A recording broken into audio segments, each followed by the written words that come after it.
আহ, তাহলে আজকে আমাদের যে আলোচ্য বিষয়গুলো আছে সেগুলোর মধ্যে প্রথমে যে আহ, এটা হচ্ছে পদার্থের অবস্থা।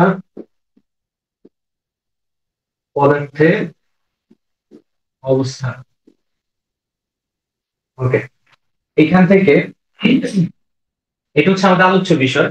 তবু আমি আজকে এটা দিয়ে আলোচনাটা শুরু না করে আমি আজকে যেটা দিয়ে আলোচনা শুরু করবো সেটা হচ্ছে পরমাণুর গঠন। পরমাণুর গঠন এটা যদি জানা যায় তাহলে বাকি যে জিনিসগুলো আছে পদার্থের অবস্থা সম্পর্কে ভালো করে বোঝা যায়। পরমাণুর গঠন যদি আমরা পড়তে যাই, আমাদের যে বিষয়গুলো থাকবে, প্রথম হচ্ছে আগে যে জিনিসটা বুঝতে হবে যে পরমাণু প্লাস পরমাণু ইকুয়াল হচ্ছে অণু। এই জিনিসটা বুঝতে হবে। যেমন আমি যদি লিখি যে হাইড্রোজেন, এটা যদি লিখি তাহলে বুঝতে হবে যে এটা হাইড্রোজেন একটা পরমাণু। আর যদি এভাবে লিখি এটা দিয়ে বোঝা যাচ্ছে যে এখানে হাইড্রোজেনের দুইটা পরমাণু মিলে একটা হাইড্রোজেনের অণু গঠিত হয়েছে। সুতরাং আমরা বুঝতে হবে যে পরমাণু হচ্ছে অণু থেকে ক্ষুদ্র এবং হচ্ছে একাধিক পরমাণু মিলে তৈরি হয় হচ্ছে একটা অণু। তাহলে এখানে হাইড্রোজেনের কয়টা পরমাণু আছে ইজিলি যদি বলা হয় তাহলে দেখা যাচ্ছে যে হাইড্রোজেনের এখানে দুইটা পরমাণু আছে এবং দুইটা পরমাণু মিলে হাইড্রোজেনের একটা অণু তৈরি হয়েছে। এখন এখান থেকে যে গুরুত্বপূর্ণ প্রশ্নটা বা বেসিকটা জানা দরকার সেটা হচ্ছে অণু বা পরমাণু কে বিক্রিয়া অংশগ্রহণ করে। এখন এটি জানার বিষয়, সুতরাং আমরা বলতে পারি যে আমি যে বলছি যে পরমাণু বিক্রিয়া অংশগ্রহণ করে, বিক্রিয়ার অংশগ্রহণ করে। পরমাণু বিক্রিয়া অংশগ্রহণ করে কিন্তু অণু অণু বিক্রিয়ায় অংশগ্রহণ করে না। অণু বিক্রিয়ায় অংশগ্রহণ করে না। এখন বিষয়টা তো বুঝতে হবে যে কেন করে বা কেন করে না। তাহলে আমরা এখানে দেখতে পাচ্ছি যে এটা হচ্ছে হাইড্রোজেন একটা অণু, মানে এখানে হাইড্রোজেন দুইটা পরমাণু আছে। এখন খেয়াল করেন যে এটা যদি আলাদা না হয়, এই যে হাইড্রোজেন এবং হাইড্রোজেন, দুইটা হাইড্রোজেন পরমাণুর মধ্যে একটা বন্ধন আছে। এই যে বন্ধন দিয়ে তারা তো এমনি যুক্ত আছে, তারা তো এমনিতেই যুক্ত আছে, তারা এখন কারোর সাথে যুক্ত হইতে চাইবে না। সুতরাং হচ্ছে এটা হাইড্রোজেন একটা অণু যারা পরস্পর নিজেদের মধ্যে বন্ধনের মাধ্যমে যুক্ত আছে। আমি যদি এই বন্ধনটা না ভাঙি তাহলে তো তারা কারোর সাথে যুক্ত হবে না। সুতরাং আমাকে আগে এই বন্ধনটা ভাঙতে হবে। বন্ধনটা যদি ভাঙি, দেখেন এরা কি এখন একসাথে আছে নাকি আলাদা আছে। সুতরাং এই দুইটা এখন যদি বন্ধনটা ভাঙবো তাহলে দুজন আলাদা থাকবে। যখনই আলাদা থাকবে তখন তার একজন সঙ্গীর প্রয়োজন পড়বে।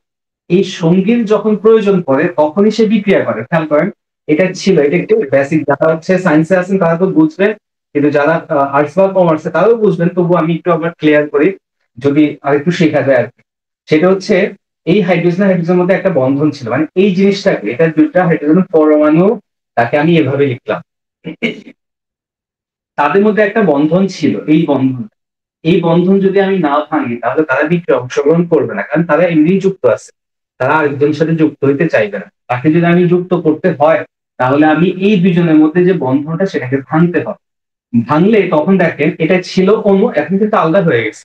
এখন এটার নাম হবে পরমাণু। এটার নাম কি হবে? পরমাণু। এটা একটা পরমাণু। তাহলে এই দুইটা জিনিসই কিন্তু আলাদা পরমাণু, তখন তারা বিক্রিয়া অংশগ্রহণ করবে। সুতরাং আমরা এর থেকে বলতে পারি, খুবই ক্রুশিয়াল, খুবই ইম্পর্টেন্ট একটা প্রশ্ন, যে কে বিক্রিয়া অংশগ্রহণ করে। উত্তর হচ্ছে পরমাণু বিক্রিয়া অংশগ্রহণ করে, অণু বিক্রিয়া অংশগ্রহণ করে না। এবং এও প্রশ্ন আসে যে অণু কিভাবে গঠিত হয়। সিম্পলি অ্যান্সার যে পরমাণু মিলে অণু গঠিত হয়। আবার যদি বলা হয় যে অণুকে ভাঙলে আপনি কি পাবেন, আপনি বলবেন আমি পরমাণু পাবো। আশা করি এতটুকু বুঝতে পারছেন। এতটুকু বোঝা গেছে কিনা আমাকে একটু বলেন কেউ একজন।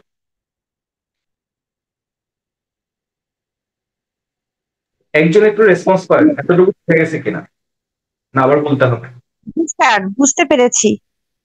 আচ্ছা, ভেরি গুড।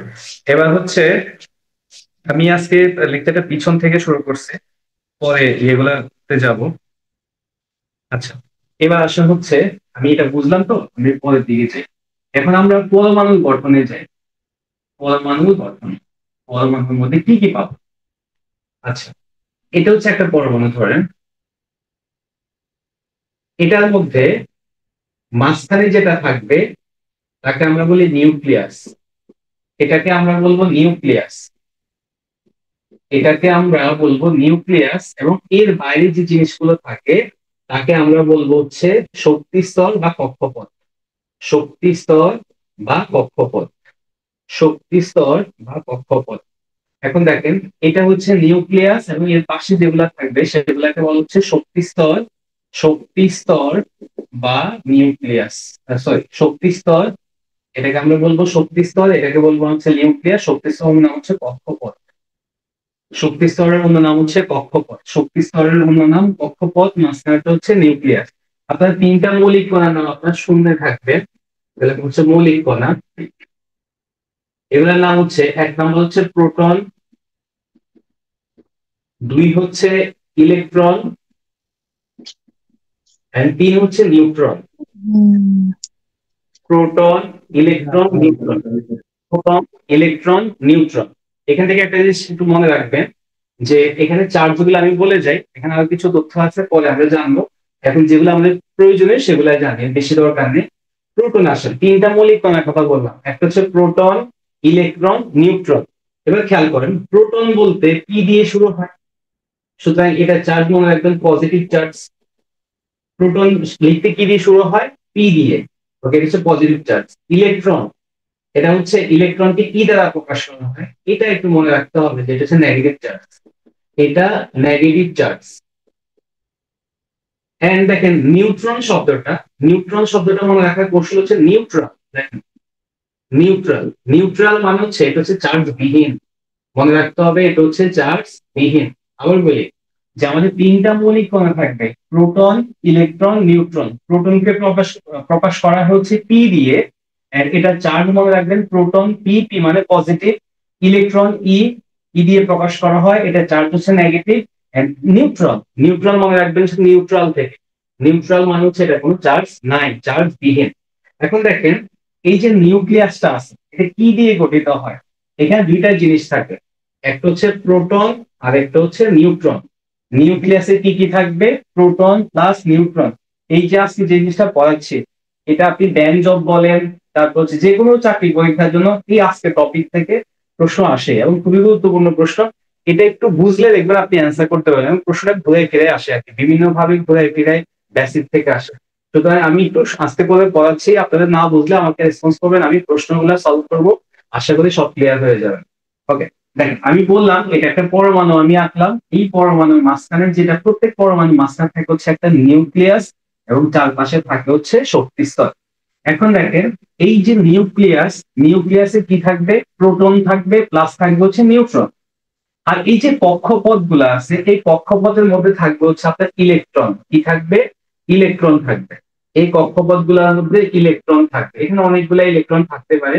এটা পারমাণবিক বেসিসে এটা আলাদা হয়, এক এক পরমাণুতে এক একটা, এক এক সংখ্যক ইলেকট্রন অবস্থান করে, এক এক জায়গায় এক এক সংখ্যক প্রোটন অবস্থান করে।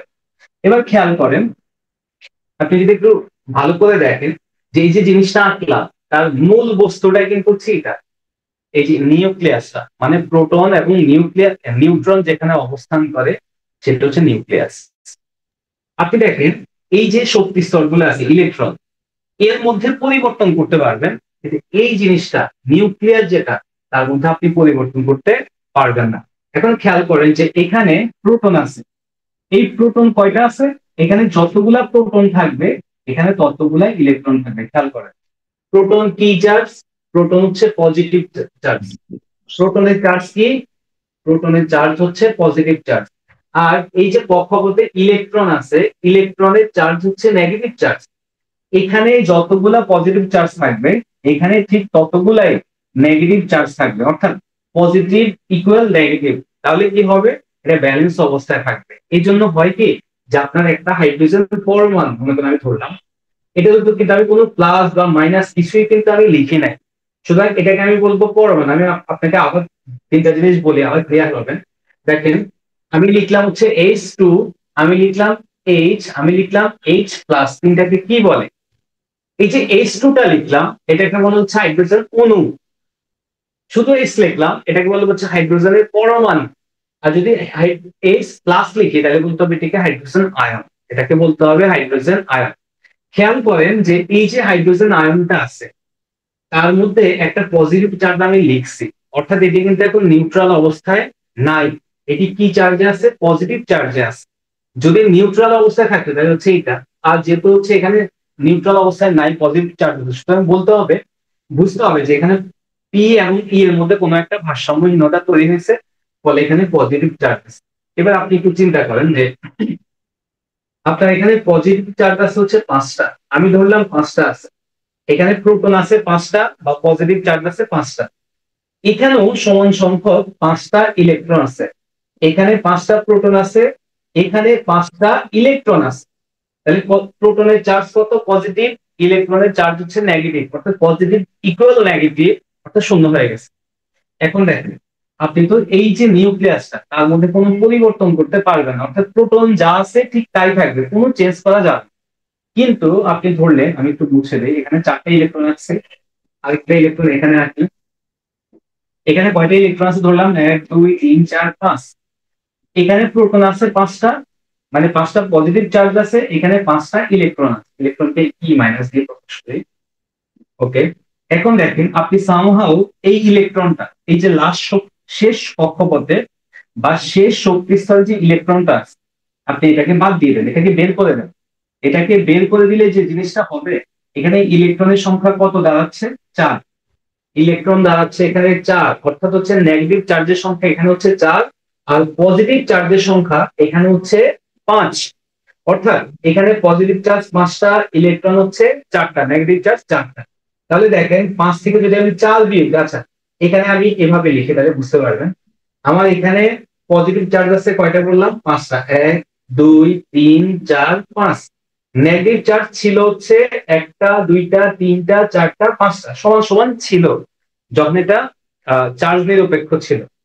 এখন আপনি একটা ইলেকট্রনকে বের করে দিলেন, দেওয়ার পরে দেখেন এখন কিন্তু আমার পজিটিভ চার্জ একটা বেশি হয়ে গেছে, অর্থাৎ আপনি এটার সাপেক্ষে এটা নিউট্রাল মুছে ফেলেন, এর সাপেক্ষে এটা নিউট্রাল মুছে ফেলেন, এর সাপেক্ষে এটা নিউট্রাল মুছে ফেলেন, এর সাপেক্ষে এটা নিউট্রাল মুছে ফেলেন, তাহলে আমার একটা অতিরিক্ত কি থেকে গেছে?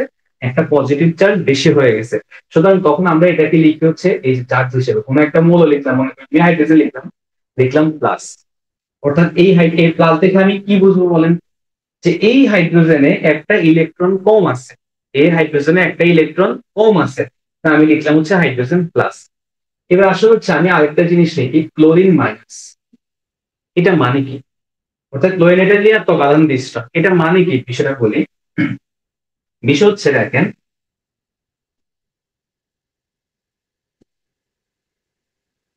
এখানে আমি ক্লোরিন দিয়ে বুঝাইলাম, এখানে মনে করেন আমার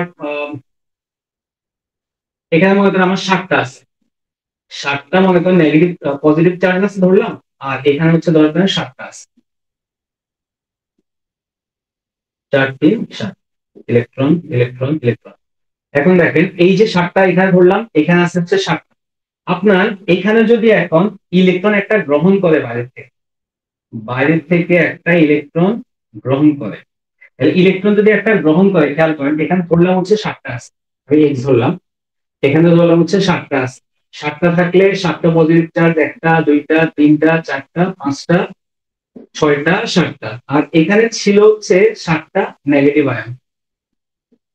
এখন আপনি বাইরের থেকে একটা ইলেকট্রন গ্রহণ করলেন, বাইরে থেকে যখন আমি একটা ইলেকট্রন গ্রহণ করব, তাহলে দেখেন একটা ইলেকট্রন বেশি হচ্ছে, অর্থাৎ একটা নেগেটিভ চার্জ বেশি হচ্ছে, তাহলে আপনি নিউট্রাল করে ফেলেন, এটার সাপেক্ষে এটা positive negative neutral, positive negative neutral neutral neutral, এভাবে করে কাটেন, কাটতে কাটতে দেখবেন যে একটা নেগেটিভ চার্জ বেশি হচ্ছে। সুতরাং এটা মানে কি হবে? X minus. এক্স মাইনাস মানে কি বলেন তো? মানে হচ্ছে আমার এখানে একটা ইলেকট্রন বেশি আছে। এতটুকু বুঝছেন কিনা বলেন তো আমাকে, নাহলে আমি আবার বলবো, এটা খুব ইম্পর্টেন্ট। তুই একজন বলেন। স্যার আবার একটু বলেন। ফোন দিলে ফোন ধরে না, ফোন বন্ধ, কাজ বন্ধ। আবার বলেন। আমার এখানে ধরেন, ওকে কারণ মাইকটা একটু মিউট করেন। আমার একটা মৌল আছে এক্স, এটা স্বাভাবিক অবস্থা আছে। স্বাভাবিক অবস্থায় থাকা মানে হচ্ছে এর নিউক্লিয়াসে যতগুলা প্রোটন বা পজিটিভ চার্জ আছে, এর কক্ষপথে ঠিক ততগুলা ইলেকট্রন বা নেগেটিভ চার্জ আছে। পজিটিভ ইকুয়াল নেগেটিভ মানে নিউট্রাল।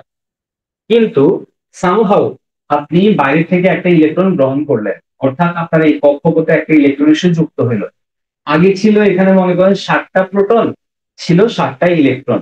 এখন আপনি একটা কোনটা বেশি নিলেন বলেন তো? কি বেশি নিচ্ছেন? একটা ইলেকট্রন নিচ্ছেন, তাহলে আপনার কি চার্জ বাড়ছে বলেন তো? নেগেটিভ চার্জ বাড়ছে নাকি পজিটিভ চার্জ বাড়ছে? একজন রেসপন্স করেন। স্যার নেগেটিভ চার্জ বাড়ছে। নেগেটিভ চার্জ বাড়ছে, শুধু নেগেটিভ চার্জ যেহেতু বাড়ছে, কয়টা বাড়ছে? একটা বাড়ছে, তাহলে আপনি লিখলেন এক্স মাইনাস। আপনার মনে করেন আপনি দুইটা ইলেকট্রন গ্রহণ করলেন, তাহলে আপনার নেগেটিভ চার্জ কয়টা বাড়ছে? দুইটা, তখন আপনি লিখবেন এক্স টু মাইনাস। এবার এটাকে এভাবেও লেখা যায় বা আপনি এভাবেও লিখতে পারেন এক্স টু মাইনাস।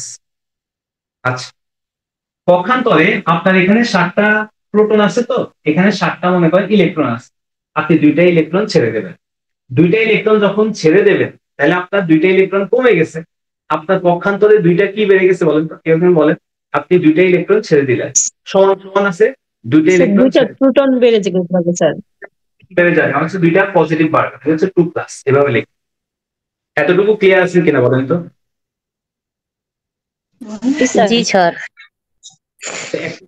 আমি আবার বলি, আপনারা হয়তো সায়েন্সে যারা, তাদের কাছে মনে হবে এগুলো খুবই ইজি, তবু ওই যে যেগুলা হচ্ছে আপনার মানে আসার মতো আর কি, পরীক্ষা হয়তো মাথায় কাজ করে, এসে মনে মনে রাখতে হবে, যারা হয়তো এগুলো একটু আগে কম পড়া হয়েছে একটু শোনেন। সেটা হচ্ছে নিউক্লিয়াসে যতগুলা প্রোটন থাকবে, কক্ষপথে ঠিক ততগুলা ইলেকট্রন থাকে। এই জিনিসটা কমনলি মনে রাখতে হবে। নিউক্লিয়াসে যতগুলো প্রোটন বা পজিটিভ চার্জ আছে, কক্ষপথে ঠিক ততগুলো ইলেকট্রন বা নেগেটিভ চার্জ থাকে, এতটুকু মনে রাখলে হবে। এবার আসলে হচ্ছে খুবই গুরুত্বপূর্ণ, সেটা হচ্ছে পারমাণবিক পারমাণবিক সংখ্যায় যাই আমরা। আমরা এখন যাবো হচ্ছে পারমাণবিক সংখ্যা বা নিউক্লিয়ন সংখ্যা, একটু বুঝে বলি, এটা একটু মুছে দেই। পারমাণবিক সংখ্যা, আমি এইগুলা প্রশ্নগুলা সলভ করব আপনাদের সমস্যা যতক্ষণ পর্যন্ত আছে। স্যার এখানকার প্রশ্নটা কেমন হবে স্যার? প্রশ্নটা একটু বলেন তো স্যার। আচ্ছা, এইটা শোনেন, আমি আজকের ক্লাসটা একটু ডিফারেন্ট ভাবে করার চেষ্টা করেছি। আমি আগে বলে যাব, আপনি শুনে থাকবেন, আপনার কতটুকু মাথায় আছে এটা এখন দরকার নেই। আমি এরপরে প্রশ্নগুলা ধরে ধরে আমি যখন সলভ করতে যাব, তখন আপনার কাছে প্রশ্নগুলা ক্লিয়ার হয়ে যাবে। আমার কথা বুঝছেন? আমি আজকে ক্লাসে প্রশ্নগুলা বলে বলেও সলভ করে দেবো। তাতে কি হবে, যে কি প্রশ্ন আসতেছে, কিভাবে অ্যান্সার করবেন, কি কৌশলটা প্রয়োগ করবেন, সেটা তো আপনি বুঝবেন। আজকে ক্লাসে যা যা একটু ধৈর্য ধরে শুনছেন, সেটা আপনার রিভিশন হয়ে যাবে। আজকে ক্লাসটা একটু মনোযোগ দিয়ে করেন, আশা করি আপনাদের সকল কিছু ক্লিয়ার হয়ে যাবে। কিছু কিছু জিনিস স্কিপ হয়ে যাইতে পারে, আমি আগামী ক্লাসে আবার বলবো, কিন্তু আজকে ক্লাসটা যেটা বোঝার প্রয়োজন, আমি সেটা নিয়ে একটু কাজ করতে চাই। ওকে, আপনাদের সম্মতি আছে নাকি? জি স্যার। ওকে, আমি প্রশ্নগুলা কিন্তু সলভ করবো, সুতরাং বুঝতে পারবেন যে কি কি আসে পরীক্ষায়। আসেন হচ্ছে আমরা এখন যা বলছে পারমাণবিক সংখ্যায়, পারমাণবিক সংখ্যা। আচ্ছা, এটা আমরা এখন রাখি, এটা আবার একটু আঁকি, পারমাণবিক সংখ্যায় আসে।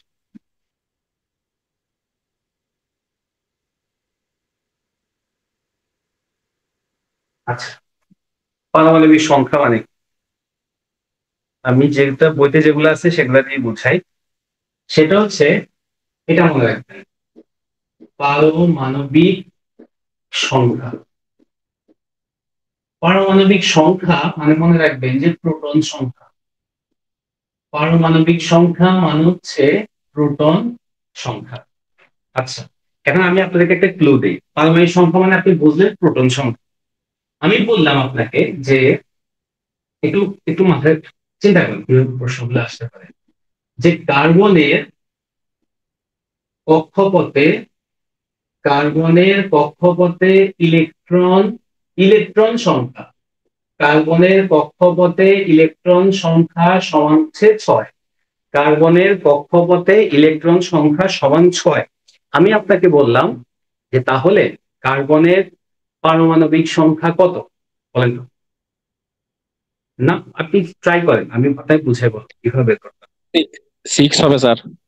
হ্যাঁ, কেন কেন বলেন তো একটু। তার একটা পরমাণুতে যতটা প্রোটন থাকে তো ইলেকট্রন থাকে। ওকে, ভেরি গুড। শুনেন, একটা পরমাণুতে আমি একটু পারমাণবিক সংখ্যা মানে কি? প্রোটন সংখ্যা। আবার বললাম কার্বনের ইলেকট্রন সংখ্যা সমান হচ্ছে 6। একটা পরমাণুতে যতগুলা ইলেকট্রন থাকে ঠিক ততগুলা প্রোটন আছে, তাহলে এখানে ইলেকট্রন সংখ্যা কত বললেন? 6। তাহলে প্রোটন সংখ্যা কত হবে বলেন তো? 6। সুতরাং এর সংখ্যা কত হবে? 6। সবাই কি বুঝতে পারছেন কেন? জি স্যার, বুঝতে পারছি। আবার একটু বলি, হ্যাঁ, যারা একটু সেটা হচ্ছে দেখেন, এটা হচ্ছে নিউক্লিয়াস, এটা হচ্ছে তার কক্ষপথ। এই কক্ষপথে আমার এখানে আহ 6টা ইলেকট্রন আছে, একটা দুইটা ধরলাম আর কি এভাবে, এটা অন্য একটা নিয়ম আছে, আমরা পুরোটা দেখাচ্ছিলাম। এখানে 6টা আছে। কক্ষপথে কয়টা ইলেকট্রন বলতো? একটা, দুইটা, তিনটা, চারটা, পাঁচটা, 6টা। এখানে যেহেতু 6টা আছে, ধরে রাখবো যে এখানে 6টা প্রোটন আছে। 6টা কি আছে? প্রোটন। 6টা প্রোটন থাকা মানে হচ্ছে আমার পারমাণবিক সংখ্যা হচ্ছে 6। সুতরাং পারমাণবিক সংখ্যা সমান হচ্ছে প্রোটন সংখ্যা, সুতরাং কার্বনের পারমাণবিক সংখ্যা হচ্ছে 6। এবার চলে আসা হচ্ছে আমরা ইয়েতে যাব, সেটা হচ্ছে নিউট্রন সংখ্যা বা ভল সংখ্যা। নিউট্রন সংখ্যা বা ভল সংখ্যা এটা মানে হচ্ছে যে এটাকে কে দিয়ে প্রকাশ করা হয়, তো এই সমান হচ্ছে পি প্লাস এন। পি মানে বলেন তো কি বলছিলাম? পি মানে কি? প্রোটন সংখ্যা, প্রোটন সংখ্যা। এন মানে নাইট্রোজেন, নিউট্রন সংখ্যা, নিউট্রন। নিউট্রন সংখ্যা, এন মানে প্রোটন সংখ্যা। প্রোটন সংখ্যা। নিউট্রন সংখ্যা যেটা এইভাবে লেখাতে বসে না, এভাবে লিখি। পি মানে প্রোটন সংখ্যা, এন মানে আপনার কথা ঠিক আছে। এন যদি আমি এইভাবে লিখি তাহলে নাইট্রোজেন হবে, আমি স্মল এন লিখলাম। পি মানে প্রোটন সংখ্যা, এন মানে হচ্ছে নিউট্রন সংখ্যা। প্রোটন সংখ্যা প্লাস নিউট্রন সংখ্যা সুতরাং হচ্ছে পারমাণবিক ভর। এটা তো স্যার এটা বুঝলাম না স্যার, এটা কি? একটু বল, এক মিনিট। পারমাণবিক ভর সংখ্যা সুতরাং হচ্ছে পারমাণবিক ভর সংখ্যা সমান এ, এই সমান হচ্ছে পি প্লাস এন। বলেন। এটা কি? এটা বুঝিনি স্যার। আচ্ছা বলে এ দিয়ে যেটা বোঝানো হচ্ছে আমি আপনাকে বলে, এটা হচ্ছে অ্যাটম নাম্বার। এ মানে হচ্ছে অ্যাটম, অ্যাটম নাম্বার। ঠিক আছে, এই মানে অ্যাটম, মানে এটা প্রকাশ করা হয় আর কি এক একটা দিয়ে।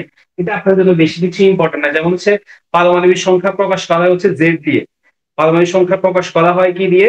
জেড দিয়ে। জেড এগুলো দিয়ে। ইম্পর্টেন্ট না। এবার আসলে হচ্ছে আমি আপনাকে একটা ইয়ে বলি, সেটা হচ্ছে পারমাণবিক ভর সংখ্যা আপনার এখানে যেটা দেয়া সেটা হচ্ছে 23। এটা হচ্ছে 23। সোডিয়াম, সোডিয়ামে বলা হচ্ছে যে এটার পারমাণবিক ভর, সোডিয়াম এটা কিন্তু সোডিয়ামের সংকেত, পারমাণবিক, সোডিয়ামের পারমাণবিক ভর বলা হচ্ছে 23। সোডিয়ামের পারমাণবিক ভর সংখ্যা হচ্ছে 23। এখানে বলা হচ্ছে দেখেন, আমি যদি আপনাকে বলি আপনাকে বের করুন সোডিয়ামের পারমাণবিক ভর সংখ্যা হচ্ছে 23, তো বলা হচ্ছে যে এর ইলেকট্রন সংখ্যা সমান হচ্ছে 11। ইলেকট্রন সংখ্যা 11। এবার আমাকে আপনাকে এটা ইয়েটা বের করে দিন তো, নিউট্রন সংখ্যাটা বের করে দিন। 12 হবে স্যার নিউট্রন সংখ্যা। কত 12, হবে? 12 12 12, 12। অন্য যারা আছেন তারা বলতে পারবেন কিনা 12 কিভাবে হয়? কেউ একজন বলেন। আপনারা যারা রেসপন্স করছেন আপনারা পারবেন এটা, অন্য যারা বোঝেন না তারা একটু বলেন, আমি আবার বলবো। আচ্ছা আমি বলি, যাদের কাছে এগুলো সহজ তাদের কাছে বোরিং লাগতে পারে, একটু একটু ধৈর্য ধরে সবার খাতিরে আর কি। আপনার যখন প্রশ্নগুলো সলভ করবো আপনার ওইটা উপকার থাকে যে প্রশ্নগুলো আসলে কিভাবে আসে বা সলভ কিভাবে করতে হয়। কিন্তু যারা একটু ইয়ে তারা একটু বলার চেষ্টা করে এটা কেমনে হয়েছে। সোডিয়ামের পারমাণবিক ভর সংখ্যা হচ্ছে 23। আমি আবার বলি, সোডিয়ামের পারমাণবিক ভর সংখ্যা 23। আমরা জানি পারমাণবিক ভর সংখ্যা সমান হচ্ছে প্রোটন প্লাস নিউট্রন। প্রোটন এবং নিউট্রন কোথায় থাকে? নিউক্লিয়াসে থাকে। সুতরাং নিউক্লিয়াসের ভর মানে হচ্ছে পারমাণবিক ভর সংখ্যা। তাহলে এখানে সমান হচ্ছে সোডিয়ামের ক্ষেত্রে হচ্ছে কত বললাম? 23। 23 যদি হয়, আবার বললাম ইলেকট্রন সংখ্যা 11। আমি একটু সলভ করে আস্তে আস্তে আর কি, তবে ইজিলি বলতে পারবেন তবু বলি। ইলেকট্রন সংখ্যা 11, আমরা জানি যে ইলেকট্রন সংখ্যা সমান কার সংখ্যা? বলেন, একজন রেসপন্স করেন। প্রোটন সংখ্যা। প্রোটন সংখ্যা। সুতরাং ইলেকট্রন যদি 11 হয় তাহলে প্রোটন কত হবে বলেন তো? 11 হবে। ওকে, আমি বললাম যে এটার পারমাণবিক ভর সংখ্যা এই সমান হচ্ছে পি প্লাস এন। পি মানে হচ্ছে প্রোটন, এন মানে হচ্ছে নিউট্রন। আপনাকে যদি বলে যে এখানে নিউট্রন সংখ্যা কত, আমার কিন্তু প্রশ্নে বলা আছে যে সোডিয়ামের পারমাণবিক ভর সংখ্যা হচ্ছে 23, তাহলে এই সমান কত হবে? 23। ইলেকট্রন সংখ্যা 1, প্রোটন সংখ্যা হচ্ছে 11, তাহলে প্লাস এন। তাহলে এবার হিসাব করেন তো এন ইকুয়াল কত হয়? 23 মাইনাস 11, অ্যান্সার হচ্ছে 12টি। অ্যান্সার কত বলেন তো? 12টি। সুতরাং এখানে নিউট্রন সংখ্যা থাকবে 12টি। সবাই কি বুঝতে পারছেন কিনা একটু বলেন, সবাই ক্লিয়ার কিনা?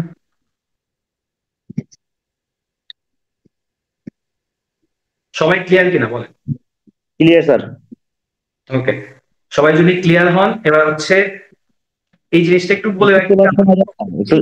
একটু তোলার সময় দেন। হ্যাঁ বলেন। একটু তোলার সময় দেন, যে লিখতেছি স্যার, নোট করতেছি, একটু সময় দেন। আমার এখন কি লেখা, আচ্ছা একটু লেখার যদি লিখতে চান অথবা প্রশ্ন সলভ করার সময় আমি এখন বলবো, আশা করি ক্লিয়ার হয়ে যাবে।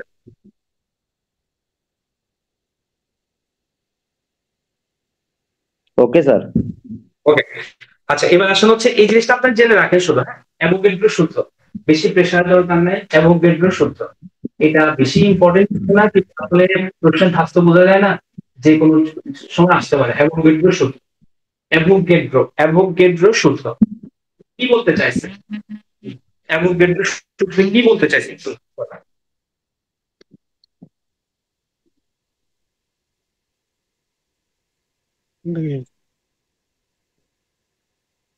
ওকে, এবার একটু দেখেন, বলছে যে একই তাপমাত্রা এবং চাপে, আমি আপনাদেরকে আমার বলবো, একই তাপমাত্রা এবং চাপে, একই তাপমাত্রা এবং চাপে সম আয়তন বিশিষ্ট, একই তাপমাত্রা, এটা মুছে দিই, একই তাপমাত্রা এবং চাপে সম আয়তন বিশিষ্ট সকল গ্যাসে, এটা কি লিখতেছেন, একই তাপমাত্রা এবং চাপে সমাধিবিষ্ট সকল গ্যাসে সমান সংখ্যক অণু থাকে, সমান সংখ্যক অণু থাকে।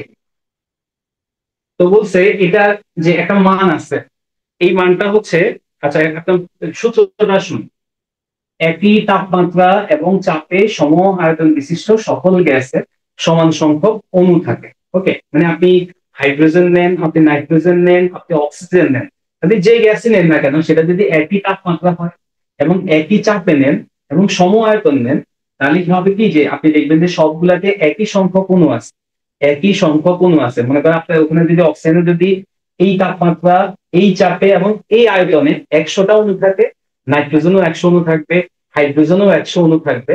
তো বলছে যে এই যে এটা যেটা পরীক্ষা আসে, এটা সংখ্যাটা পরীক্ষা আসে।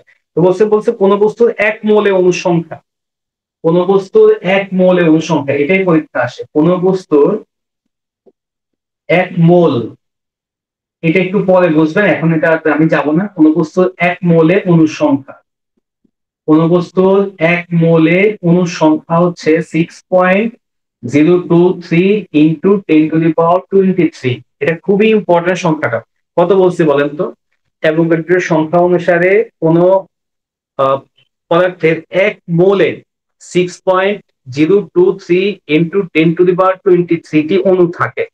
কতটি থাকে আবার বলেন তো আমার সাথে একটু বলেন, 6.023 ইন্টু 6.023 গুণন 10⁻23। এটাকে বলছে অ্যাভোগাড্রোর সংখ্যা, এটা বলতে আসছে অ্যাভোগাড্রোর সংখ্যার মান কত, 6.023 ইন্টু 10⁻23, এভাবে মনে রাখলে হবে।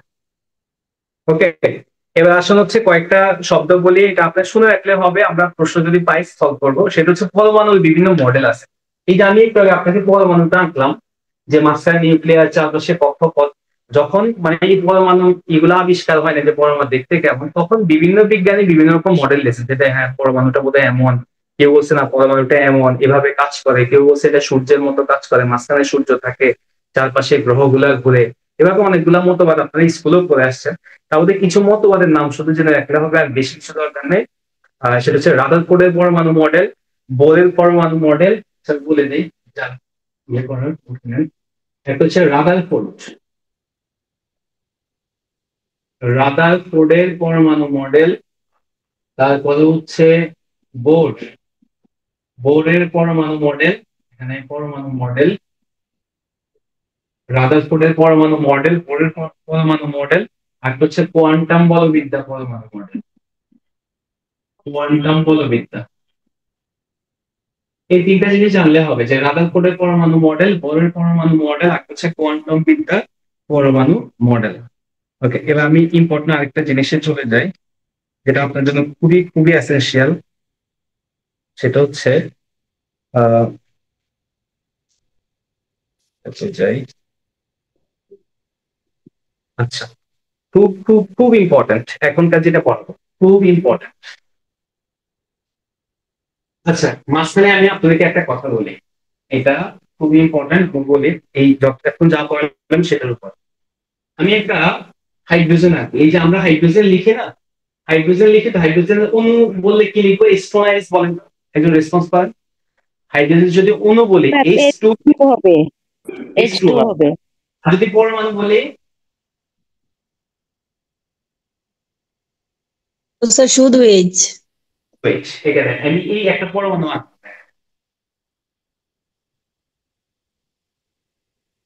এটা হচ্ছে তার নিউক্লিয়াস। হ্যাঁ, এখানে তার একটা ইলেকট্রন আছে। কয়টা ইলেকট্রন আছে? একটা। খেয়াল করেন, এখানে একটা ইলেকট্রন আছে। এখানে যদি একটা ইলেকট্রন থাকে, এখানে কয়টা প্রোটন থাকবে বলুন তো? একটা। কয়টা থাকবে? একটা স্যার। প্রোটন থাকবে একটা। ওকে, এখানে প্রোটন থাকে একটা। তাহলে এটা লিখলাম প্রোটন প্লাস নিউট্রন। এখন দেখেন, আপনাকে বললো যে আমি এখানে এটাকে এভাবে লিখবো। খেয়াল করেন, আমি একটু সময় নিচ্ছি, আমার কাছে বোরিং লাগতে পারে যারা সায়েন্সে, তবুও সবার জন্য আর কি। হাইড্রোজেন প্লাস লিখলাম। আমাকে একটু শিওর করেন তো যে হাইড্রোজেন প্লাস মানে কি? এক কথায় বলেন, কি নাই এখানে? চিন্তা করেন। ইলেকট্রন নাই একটা স্যার। ইলেকট্রন কম আছে, ইলেকট্রন ইলেকট্রন কম আছে স্যার।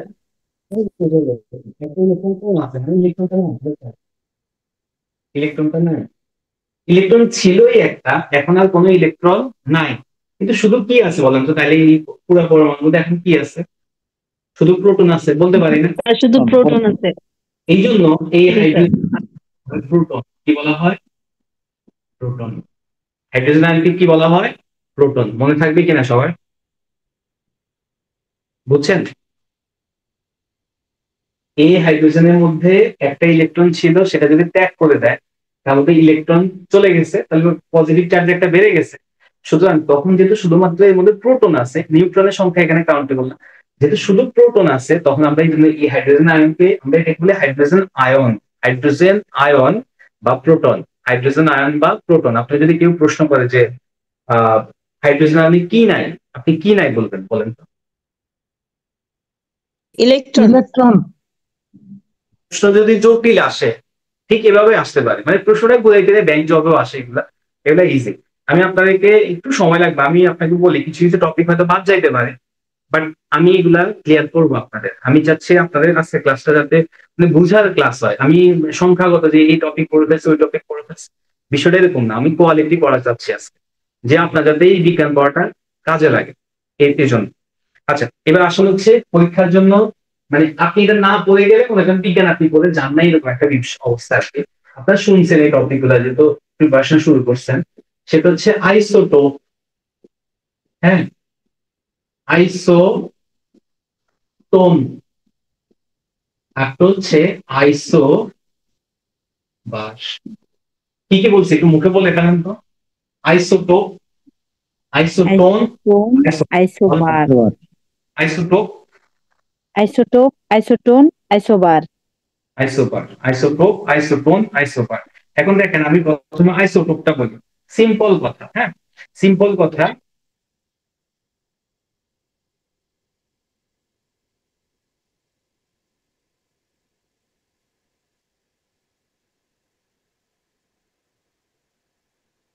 আচ্ছা শোনেন, বলছে যে কোন একটি মৌলের,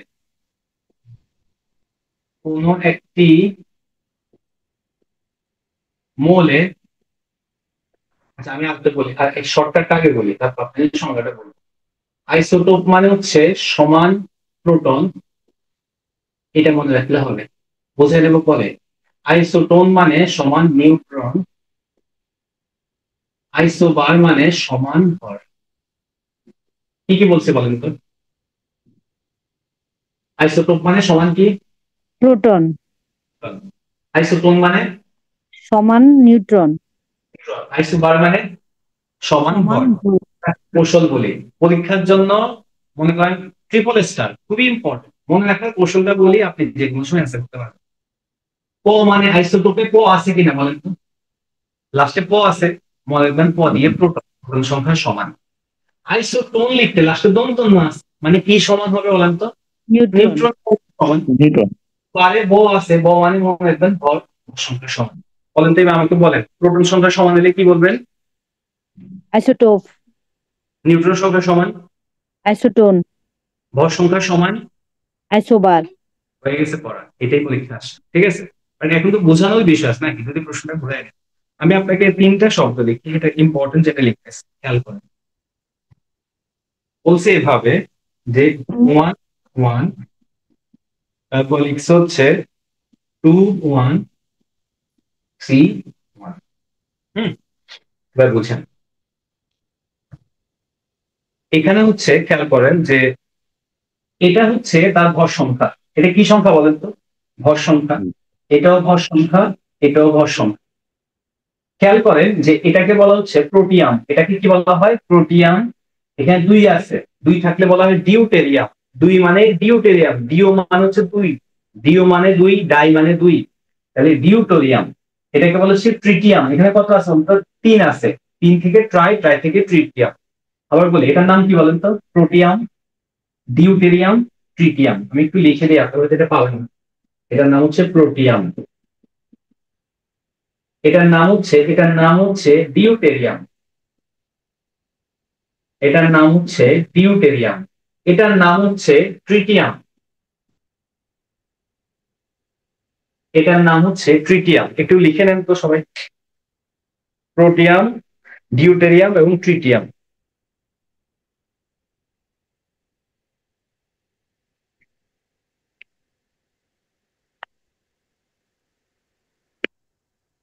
লেখেন স্যার?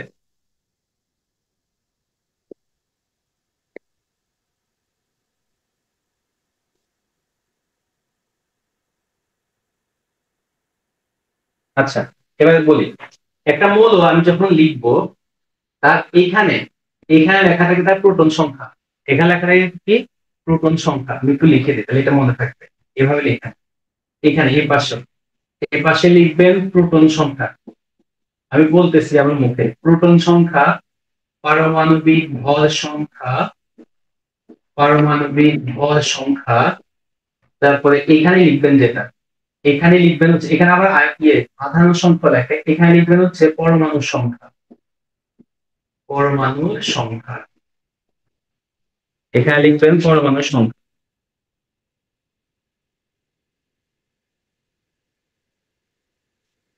তবে কি এটা লিখতে পারছেন?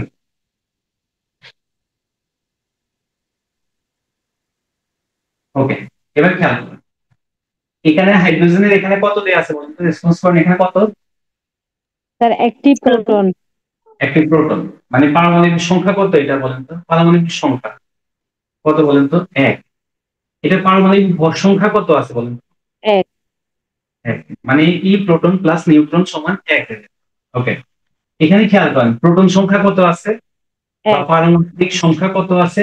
1। এখানে হচ্ছে দেখেন, প্রোটন সংখ্যা প্লাস নিউট্রন সংখ্যা মানে পারমাণবিক ভর সংখ্যা কত আছে? 2। 2। এখানে আছে প্রোটন সংখ্যা 1 বা পারমাণবিক সংখ্যা 1। এটার নাম হচ্ছে পারমাণবিক ভর সংখ্যা, মানে প্রোটন প্লাস নিউট্রন ইকুয়াল 3। ওকে, এবার খেয়াল করেন যে আমি এটাকে বললাম এটা কি, আমি কি বলতে পারবো? কোথায় মিল আছে বলুন তো? সমান কি আছে? প্রোটন গুলো সমান। প্রোটন গুলা সমান। বলতো প্রোটন যদি সমান হয় সেটাকে আমি কি বলি? আইসোটোপ। আইসোটোপ। সুতরাং আপনি যদি উদাহরণ আমি দিয়ে রাখেন যে এইগুলা মূলত এক একটা কি, আপনি বলবেন আইসোটোপ। কেন বলেন তো? আইসোটোপে দেখেন প্রোটন সংখ্যা সমান, তাহলে ব্যতিক্রম কোন জায়গায় আছে বলেন? এই 3টা জিনিস পারমাণবিক ভর সংখ্যা কি সমান না অসমান বলেন তো? অসমান না? এখানে আছে 1, এখানে আছে 2, এখানে আছে 3, এটা কি সমান না অসমান? অসমান। সুতরাং দেখেন, আপনি বুঝবেন যে আইসোটোপে কি সমান থাকে। বলি, আমি আইসোটোপটা বলি, তাহলে আপনি বুঝবেন, ক্লিয়ার করবেন। আইসোটোপে সমান থাকে, সমান থাকে কার সংখ্যা বলেন তো? প্রোটন সংখ্যা। অসমান থাকে কার সংখ্যা বলেন তো? ভর সংখ্যা। ভেরি গুড, ভর সংখ্যা। আরেকটা আছে হিডেন, যেটা এটা হিডেন, এখনো প্রকাশিত হয়নি। বলি, 1 থেকে 1 বাদ দিলে কত হয় বলেন তো? 0।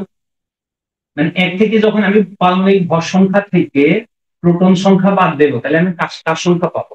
ইলেকট্রন সংখ্যা। না, আবার বলি, দেখেন আবার একটু যাই, যেহেতু ভুল বলছেন আমি আবার যাব। দেখেন, আমার পারমাণবিক ভর সংখ্যা সমান প্রোটন প্লাস নিউট্রন। পারমাণবিক ভর সংখ্যা মানে হচ্ছে প্রোটন প্লাস নিউট্রন। তাহলে পারমাণবিক ভর সংখ্যা থেকে আমি যদি প্রোটন সংখ্যা বাদ দিই, দেখ পারমাণবিক ভর সংখ্যা থেকে আমি প্রোটন সংখ্যা বাদ দিলাম, তাহলে কার সংখ্যা পাবো? স্যার নিউট্রন সংখ্যা। নিউটন সংখ্যা। সমান আছে।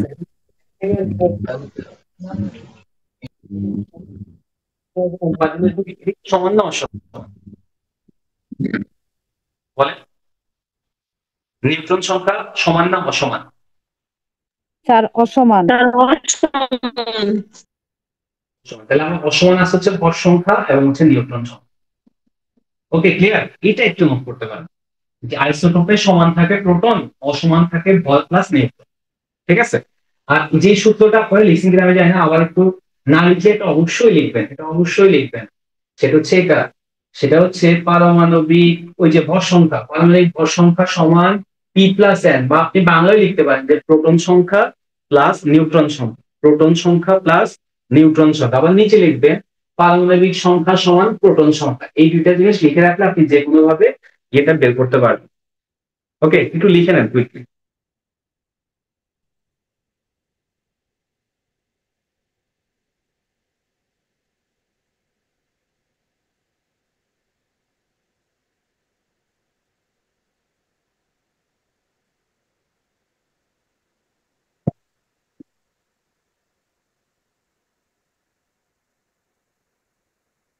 ওকে, সবাই মাথাটা একটু ঠান্ডা করে এতক্ষণ যা পড়ছেন একটু মাথায় রাখেন, নো প্রেশার। আমাকে একটা প্রশ্ন উত্তর দেন, মানে একবার ঠান্ডা মাথায় উত্তর দিবেন। সবাই বলার চেষ্টা করবেন, হ্যাঁ সবাই বলার চেষ্টা করবেন। আমি প্রশ্ন বলার পরে আমি 30 সেকেন্ড বা 1 মিনিট সময় দেবো, এর মধ্যে আপনি চিন্তা করবেন। এরপরে 1 মিনিট পরে সবাই অ্যান্সার করবেন, মাঝপথে কেউ বলবেন আর কি। ওকে, রেডি? রেডি তো? কথা বোঝা গেছে? রেসপন্স করেন। জি স্যার। আমি বলবো, তার 1 মিনিট চিন্তা করে অ্যান্সার করবেন। আচ্ছা, এটা আমরা বুঝতে পারছি তাই না? আমরা এটাও মোটামুটি বুঝতে পারছি। এটা একটু দেখে সবাই চিন্তা করে বলেন তো, এটা কি হবে? আইসোটোপ হবে, আইসোটোন হবে, না আইসোবার হবে? একটু চিন্তা করে সবার জন্য, আমি অনেকে বলে ফেলতে পারবেন ইজিলি, সবার জন্য আমি একটু সময় দিচ্ছি।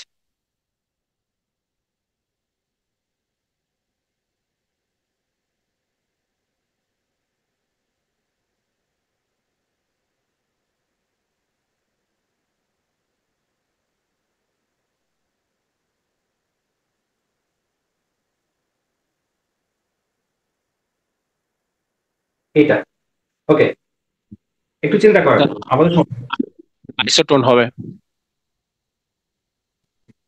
সবাই কি, সবার অ্যান্সার কি একই?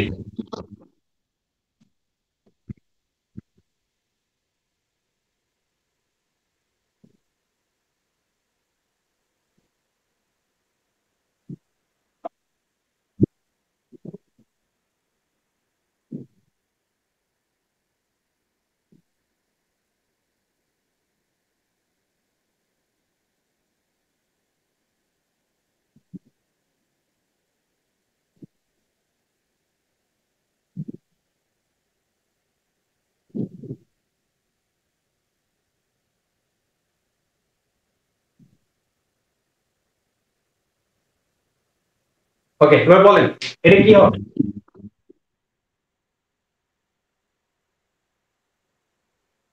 এটা কি হবে? আইসোটোপ, আইসোটোন না আইসোবার? আইসোটোন। আইসোটোন। সবাই কি একমত নাকি আছে? সবাই একমত কিনা? সবাই একমত কিনা বলেন?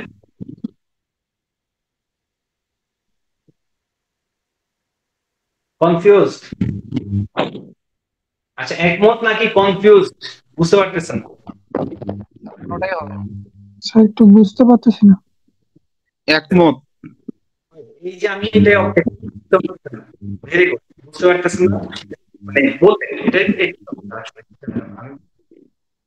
এটা আইসোটোপ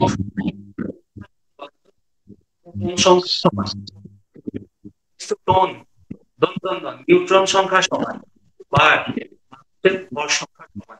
এবার একটু খেয়াল করেন, আমি আমার মানে কি সংখ্যা বলেন তো? প্রোটন সংখ্যা, পারমাণবিক সংখ্যা। এটা নিউট্রন, নিউট্রন সংখ্যা যুক্ত করে নিউট্রন সংখ্যা, পাবো হচ্ছে পারমাণবিক। খেয়াল করেন এখানে সমান চার একটা এটা কি সমান আছে না অসমান আছে? অসমান। যদি অসমান থাকে তাহলে আমি কি ছোট বলতে পারবো? ছোট আমি বলতে পারবো না। তাহলে আমি দুইটা শব্দ থেকে আসি। আমি ছোট নাম হচ্ছে অন্তরণ, তারপর লিখলাম আইসোবার। এটা খুবই ইম্পর্টেন্ট, খুব সব আইসোবার। হ্যাঁ, আর অনেকে ভিডিও মিউট করে রাখছে, ফলে ক্লাস দেখতে সমস্যা হচ্ছে।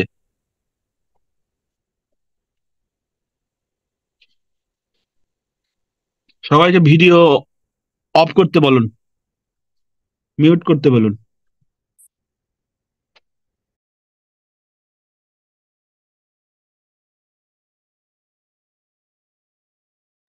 স্যার আপনার মাইকটা মিউট হয়ে গেছে।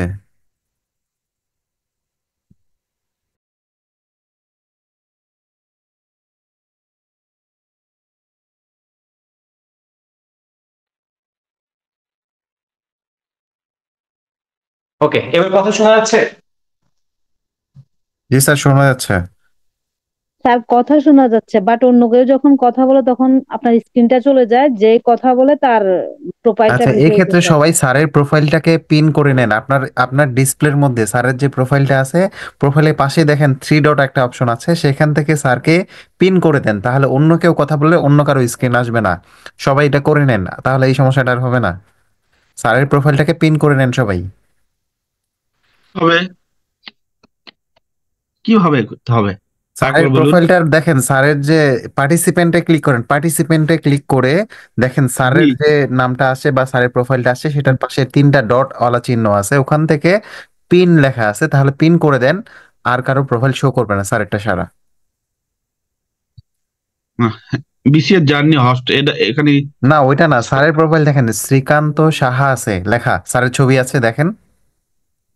এটা তো বিসিএস জার্নি মান্নান বিসিএস জানি স্যারের না, ছবি। বিসিএস জানির নিচের দিকে দেখেন, বিসিএস জানির নিচের দিকে, বিসিএস জানির পরেই পাবেন শ্রীকান্ত সাহা, দেখেন না নামটা, দেখেন স্যারের ছবি আছে সুন্দর একটা। হ্যাঁ, হ্যাঁ, হ্যাঁ, পাইছি পাইছি। হ্যাঁ হ্যাঁ, এখানে কি ওইটাকে সবাই পিন করেন, তাহলে আর সমস্যা হবে না অন্য কেউ কথা বললে। কোনটা করবো কিভাবে, মানে ওকে করে ডট চিহ্ন? হ্যাঁ, ডট চিহ্নটা দেখেন ওখানে পাশে আশেপাশে পাবেন। ডট চিহ্ন তো পাচ্ছি না এখানে। মাইক মিউটের আচ্ছা, চিহ্ন, কেউ ভিডিও। কথা বলিয়েন না, তাহলে কিন্তু আর আপনাদের প্রোফাইল শো হবে না। স্যার আপনি কন্টিনিউ করেন। কেউ সবাই মাইক্রোফোনগুলো অফ করে রাখেন। যখন কথা বলবেন মাইক্রোফোন অন করে কথা বলে আবার মিউট করে দিবেন, তাহলে সমস্যা হবে না ক্লাসে। এটা করলে তো সবাই ঠিক হয়, কিন্তু কেউ কেউ আচ্ছা অন ঠিক করে আছে, রাখে আমি সবাই। দেখছি বিষয়টা। সবাই এভাবে করেন। স্যার কন্টিনিউ করেন। ওকে, আবার বলি। প্রথম হচ্ছে আইসোটোপ, মানে আমি আবার একটু রিপিট করি, আমি একটু সময় নিচ্ছি, এটা খুবই ইম্পর্টেন্ট। হ্যাঁ, আমি প্রশ্নগুলো এরপরে সলভ করবো, এটা পরে। এখান থেকে প্রশ্ন আসার সম্ভাবনা 99%। আইসোটোপ মানে হচ্ছে প্রোটন সংখ্যা সমান, আইসোটোন মানে নিউট্রন সংখ্যা সমান, আইসোবার মানে ভর সংখ্যা সমান। খেয়াল করেন প্রোটন সংখ্যা, এগুলো হচ্ছে প্রোটন সংখ্যা। আমরা একটু আগে যেটা পড়ছিলাম সেটা হচ্ছে one H1, H2 H1, H3 H1, এগুলো কি সংখ্যা ছিল? প্রোটন সংখ্যা। এখানে প্রোটন সংখ্যা তিনটারই সমান ছিল। কিন্তু দেখেন এই দুইটার মধ্যে প্রোটন সংখ্যা কিন্তু সমান না, একটা হচ্ছে 8, একটা হচ্ছে 7। সুতরাং একে আমরা আইসোটোপ বলতে পারবো না, কেটে দিলাম। ওকে, এবার দেখেন ভর সংখ্যা। এখানে হচ্ছে ভর সংখ্যা হচ্ছে 14। ভর সংখ্যা মানে কি আবার বলি, ভর সংখ্যা মানে প্রোটন সংখ্যার সাথে নিউট্রন সংখ্যা যোগ করলে আমি পাবো ভর সংখ্যা। এখানে আমি পাচ্ছি 14, এখানে পাচ্ছি 15। সুতরাং এটাও কিন্তু সমান না। সমান হইলে আমি বলতাম আইসোবার, ভর সংখ্যা সমান হইলে। আমি এখানে সমান না বলে আইসোবার বলতে পারি না। আমাকে বলতে হবে এটা হচ্ছে আইসোটোন। এটার নাম কি? আইসোটোন। এখন আমি তো কাটার ফলে পাইলাম হচ্ছে আইসোটোন, কারণ অপশন আর একটাই বাকি। কিন্তু আরেকটা সিস্টেম আছে দেখেন। আপনি দেখেন এখানে 14 থেকে এটা হচ্ছে এই 14 মানে কি বলেন তো? প্রোটন প্লাস নিউট্রন সমান কত? 14। নিচে দেয়া আছে প্রোটন সমান হচ্ছে 8। তাহলে আপনি 14 থেকে 8 বাদ দেন। 14 থেকে 8 বাদ দিলে কি থাকে বলেন তো? 6। অর্থাৎ হচ্ছে দেখেন এই যে 14 থেকে 8 বাদ দেবো মানে হচ্ছে আমি 14 থেকে প্রোটন সংখ্যা বাদ দেবো, বাকি থাকে কি বলেন তো? নিউট্রন সংখ্যা এখানে কত পাইছে আমি বলেন তো 6। এখানে নিউট্রন সংখ্যা পাইছে হচ্ছে 6। এখানে ফলো করেন আমার, এখানে প্রোটন প্লাস নিউট্রন ইকুয়াল হচ্ছে 15, তাই না? ওকে ওকে, আর এখানে কত আছে বলেন তো? আচ্ছা ওকে, প্রোটন প্লাস সমান হচ্ছে 15, আর এখানে আমার প্রোটন সংখ্যা কত দেয়া আছে? আচ্ছা কি হচ্ছে সমস্যা কি, একটু ভুল লিখছি, সরি, এখানে 6 হবে। জি স্যার, এখানে এটা স্যার কোনোটাই হয় না স্যার। না হতে হবে, দেখেন দেখেন আমি একটু ভুল করছি, ভুল করছি, এখানে কিন্তু 6 হবে। হ্যাঁ, কার্বন কিন্তু হচ্ছে 6, কার্বন 6 হয়, কার্বন 12 হয় না। এবার বের করতে এবার পারবেন। স্যার ঠিক আছে স্যার। এবার ঠিক আছে। এখন এই 14 থেকে আপনি যদি 6 বা প্রোটন সংখ্যা বাদ দেন, যাচ্ছে না। নিউট্রন সংখ্যা 8, এখানে দেখেন 15 থেকে আপনি 7 বাদ দেন, মানে 15 হচ্ছে টোটাল, তার থেকে প্রোটন সংখ্যা বাদ দেন, বের হবে হচ্ছে নিউট্রন সংখ্যা। কত বের হবে? 8। তাহলে যেহেতু নিউট্রন সংখ্যা সমান, তাকে আমরা কি বলতে পারি? আইসোটোন। কি বলতে পারি? আইসোটোন। এবার বুঝা গেছে? ওকে, প্রথমে আমরা 8 লিখছিলাম, তাই না? প্রথমে এখানে কত লিখছিলাম? 8 লিখছিলাম না? 8 লিখছিলেন স্যার, এই জন্যই একটু স্যার কনফিউশন এই জন্য স্যার বলছিলাম স্যার কোনোটাই হবে না স্যার। আসলে হচ্ছে আর বেশি কিছু এখানে নাই, আমি একটু প্রশ্নগুলা সলভ করে, কারো যদি এগুলা খুবই ইজি লাগে একটু ধৈর্য দেন। হ্যাঁ, প্রশ্নগুলো এখন সলভ করবো। আমি চাই এই টপিকটা আপনাদের 100% ক্লিয়ার থাকুক, এখান থেকে প্রশ্ন আসবে। বলি শোন, 1 নম্বর প্রশ্ন, সবাই 100% মনে দিয়ে শুনবেন। আইসোটোপের ক্ষেত্রে কোনটি সঠিক? এটা 31তম বিসিএস আসছে। আইসোটোপের ক্ষেত্রে, টোপ মানে কি সংখ্যা সমান বলেন তো আগে? কি সংখ্যা সমান? প্রোটন সংখ্যা সমান। ওকে, তাহলে বলছে আইসোটোপের ক্ষেত্রে কোনটি সঠিক? 1 নাম্বার, ভর সংখ্যা সমান হবে না, কারণ ভর সংখ্যা সমান হলে বলবো আইসোবার। বলছে নিউট্রন সংখ্যা একই থাকে, নিউট্রন সংখ্যা একই থাকলে আমরা বলবো আইসোটোন। বলছে যে প্রোটন ও নিউট্রন সংখ্যা সমান থাকে না, প্রোটন এবং নিউট্রন সংখ্যা দুইটাই সমান হবে না। লাস্ট অপশন হচ্ছে প্রোটন সংখ্যা সমান, তাহলে অ্যান্সার এটাই কিন্তু প্রোটন সংখ্যা। এটা 31তম বিসিএস আসছিল, আরেকটা নন ক্যাডার পরীক্ষাও আসছিল। এবার আসলে হচ্ছে বলছে যে যেসব পরমাণু নিউট্রন সংখ্যা সমান থাকে কিন্তু প্রোটন সংখ্যা বা ভর সংখ্যা ভিন্ন হয়, তাদেরকে কি বলে? আপনার এত কিছু জানা দরকার, আপনি দেখবেন যেটা সমান, যেসব পরমাণু নিউট্রন সংখ্যা সমান, কি বলবেন? নিউট্রন, দন্তন্য, isotone sir. Isotone, very good. এবার হচ্ছে বলছে অ্যাটমিক সংখ্যা, অ্যাটমিক সংখ্যা, অ্যাটম মানে পরমাণু, অ্যাটমিক সংখ্যা মানে কি সংখ্যা বলুন? পারমাণবিক সংখ্যা। বলছে পারমাণবিক সংখ্যা একই হওয়া সত্ত্বেও নিউক্লিয়াসে নিউট্রন সংখ্যা বেশি হওয়ার ফলে ভর সংখ্যা বেড়ে যায়, তাদেরকে কি বলে? এটা 23তম বিসিএস আসছেন, এটা একটু বলার চেষ্টা করেন। আমি প্রশ্নটা আবার বলি, পারলে একটু লিখেন, এটা যদি বলতে পারেন তাহলে বুঝবেন যে হয়ে গেছে। হ্যাঁ, একটু লিখেন প্রশ্নটা, একটু সবাই একটু লিখেন খাতা কলম নিয়ে, যে অ্যাটমিক সংখ্যা একই হওয়া সত্ত্বেও, অ্যাটমিক সংখ্যা একই হওয়া সত্ত্বেও নিউক্লিয়াসের নিউট্রন সংখ্যা বেশি হওয়ার ফলে, অ্যাটমিক সংখ্যা একই হওয়া সত্ত্বেও নিউক্লিয়াসের নিউট্রন সংখ্যা বেশি হওয়ার ফলে ভর সংখ্যা বেড়ে যায়, ভর সংখ্যা বেড়ে যায়, তাদেরকে বলে, অপশন ওগুলাই, আমি বলি অপশন গুলা, আইসোটোপ, আইসোটোন, আইসোবার, একটা হচ্ছে আইসোমার। এই শব্দটা পাবেন, এই শব্দটা আইসোমার। আইসোমারটা আমি একটু পরে বলতেছি, আমাকে একটু মনে করে দিয়ে আমি এটা বলবো আইসোমার। এই 4টা অপশনে থাকুক, আপনি একটু চিন্তা করে বের করেন। স্যার আইসোটোপ হবে। স্যার পারমাণবিক সংখ্যা যেহেতু সমান বলছেন, সেহেতু আইসোটোপই হবে স্যার। বলছেন যে আইসোটোপ হবে। আচ্ছা, আমাদের ইয়েটা কি ছিল বলতে, এটা কোথায় আসে? আমি বলি 21তম বিসিএস আসছিল। তাহলে আমাদের অ্যান্সার যারা আইসোটোপ বলছেন, হ্যাঁ, তাদেরটা রাইট। কেন আমি বলি, বলছে যেসব পরমাণুর কেন্দ্রে প্রোটন সংখ্যা সমান, বলতে প্রোটন সংখ্যা সমান মানে তো ইজিলি বোঝা যাচ্ছে যে কি হবে বলেন তো? আইসোটোপ হবে। আমার বাকিটা না বললেও, বুঝছেন সবাই? সবাই ক্লিয়ার কিনা? এবার একটু রেসপন্স করেন সবাই, না থাকলে দরকার না থাকলে বলেন যে স্যার না বুঝি না। আবার জি স্যার বুঝছি। দুইটি আইসোটোপের কোনটি সমান নয়? দুইটি আইসোটোপের কোনটি সমান নয়? একটু আগে পড়ছিলাম এই যে কি সমান নয় বলেন তো? নিউট্রন ও ভর সংখ্যা। নিউট্রন। এবার দেখেন এখানে আমার অপশনে যেটা আছে পারমাণবিক সংখ্যা, ইলেকট্রন সংখ্যা, রাসায়নিক ধর্ম, ভর সংখ্যা। অ্যান্সার হচ্ছে ভর সংখ্যা সমান নয়, বা নিউট্রন সংখ্যাও সমান হয় না, আমার অপশনে নাই এটা। বলছে আইসোটোপ তৈরি হয় কোনটি তারতম্যের কারণে। তাহলে আমরা জানি আইসোটোপ তৈরি হয় কোনটি তারতম্য, বলতো কোনটিতে পার্থক্য থাকে? ভর সংখ্যা এবং হচ্ছে নিউট্রন সংখ্যা। আপনার অপশনে যেটাই থাকে সেটা দাঁড়াবেন, ভর সংখ্যা বা নিউট্রন সংখ্যা। বলছে ইউরেনিয়ামের আইসোটোপ কোনটি? ইউরেনিয়ামের আইসোটোপ কোনটি? এটা আমরা তো বলি নাই ইউরেনিয়ামের আইসোটোপ। আচ্ছা, এটা আমি পরে আসতেছি। বলছে ইউরেনিয়ামে বহুল ব্যবহৃত আইসোটোপের নাম কি? এটা একটু জেনে রাখেন, এটা হচ্ছে প্রশ্ন সলভ করার সময় পাবেন। সেটা হচ্ছে ইউরেনিয়াম 238। এটা ইম্পর্টেন্ট, ইউরেনিয়াম 238। আচ্ছা, এটা দরকার নাই। এবার হচ্ছে এটা কোথেকে আসছে আপনাদের দরকার নাই, যে আইসোমারের সংখ্যা কত, এগুলো হচ্ছে ইয়ের জন্য যারা প্রকৃতিতে প্রাপ্ত হাইড্রোজেনের আইসোটোপের সংখ্যা কত এটা বলতে পারবেন। প্রকৃতিতে প্রাপ্ত হাইড্রোজেনের আইসোটোপের সংখ্যা কয়টি? আমি কিন্তু লিখছিলাম, 3টা লিখছিলাম, 1 2 3 দিয়ে।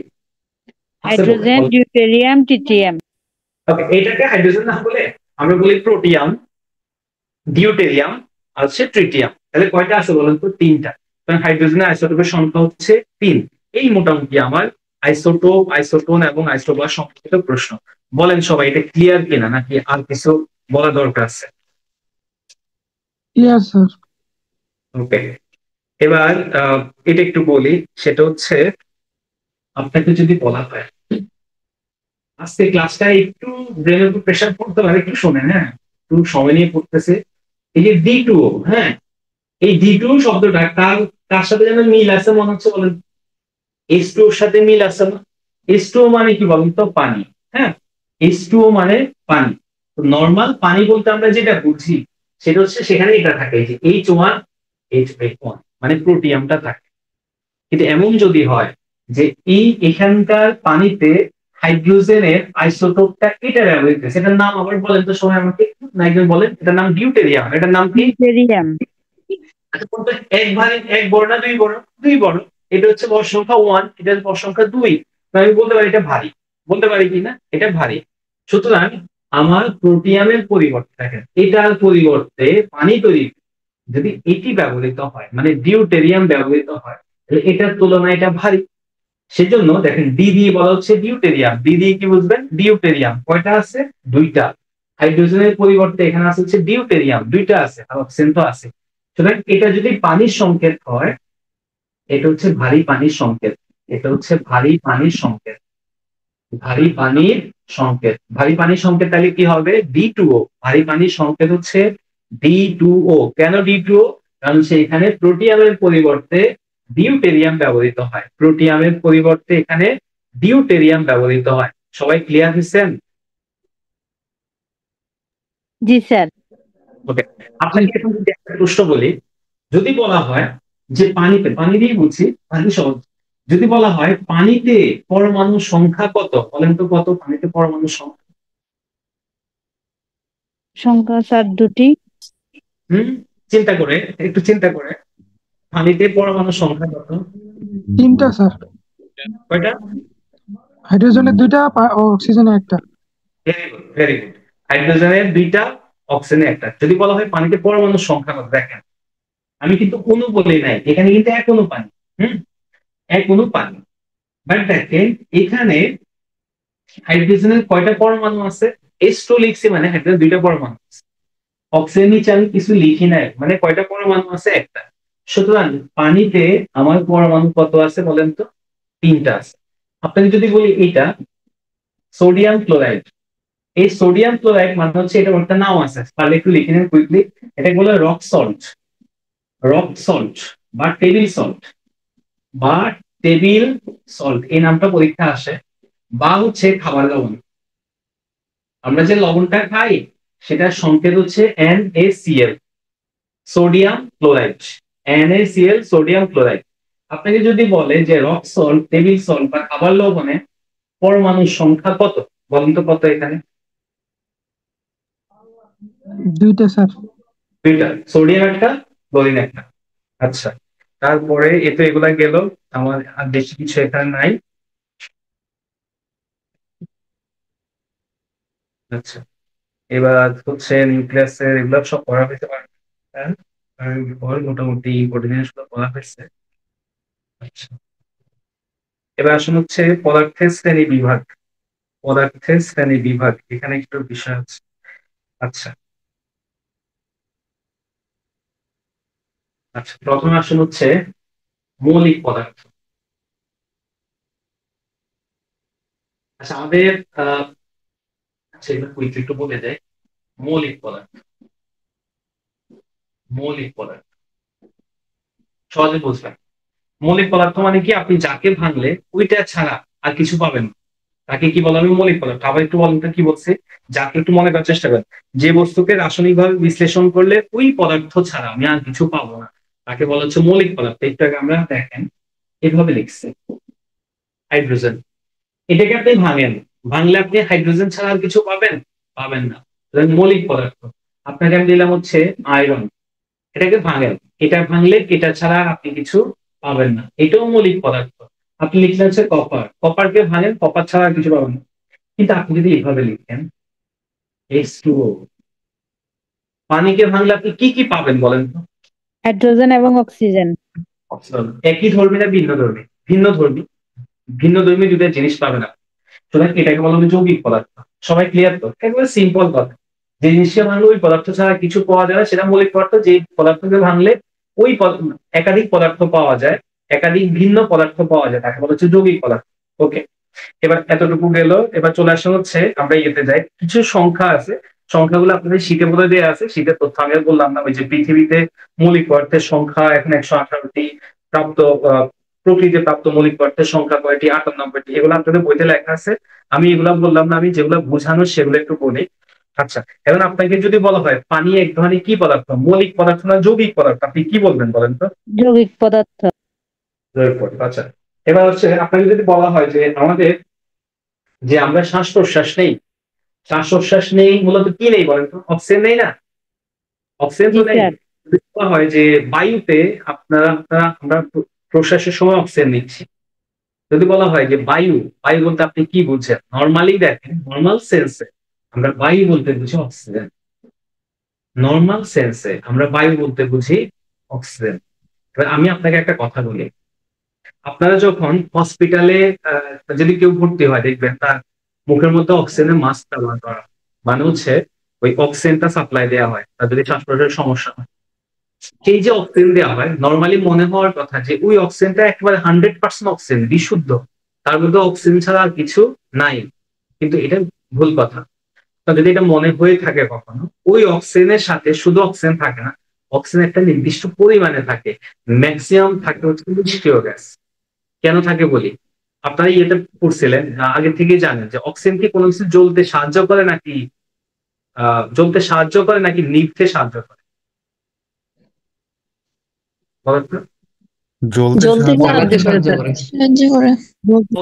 আগুন জ্বলবে না, অক্সিজেন ছাড়া আগুন জ্বলবে না, অক্সিজেন থাকতে হবে। খেয়াল করেন, অক্সিজেন যদি আগুন জ্বলতে সাহায্য করে বা আগুন জ্বালায়, তাহলে অক্সিজেন যদি বেশি হয় তাহলে ওই রোগটা তো ভিতরে, আমরা কিন্তু অক্সিজেন দিয়ে আমাদের দেহে তাপ উৎপাদন হয়, আমরা যে অক্সিজেনটা নিচ্ছি তা দিয়ে তাপ উৎপাদন হয়। এখন আপনি যে বায়ুটা দেখছেন তার মধ্যে যদি শুধু অক্সিজেন থাকে, আপনার ভিতরে এত পরিমাণ তাপ উৎপাদন হবে যে আপনি জ্বলে পুড়ে ভস্মীভূত হয়ে যাবেন। এই জন্য হয় কি যে আমাদের পরিবেশে সৃষ্টিকর্তা মাত্র 20%, কত বলেন তো? 20.08, এটা অনেক জায়গায় আপনি যে বায়ুটা নেন তার মধ্যে 20% হচ্ছে অক্সিজেন, আর অ্যাপ্রক্সিমেটলি 78%, কত বলেন তো?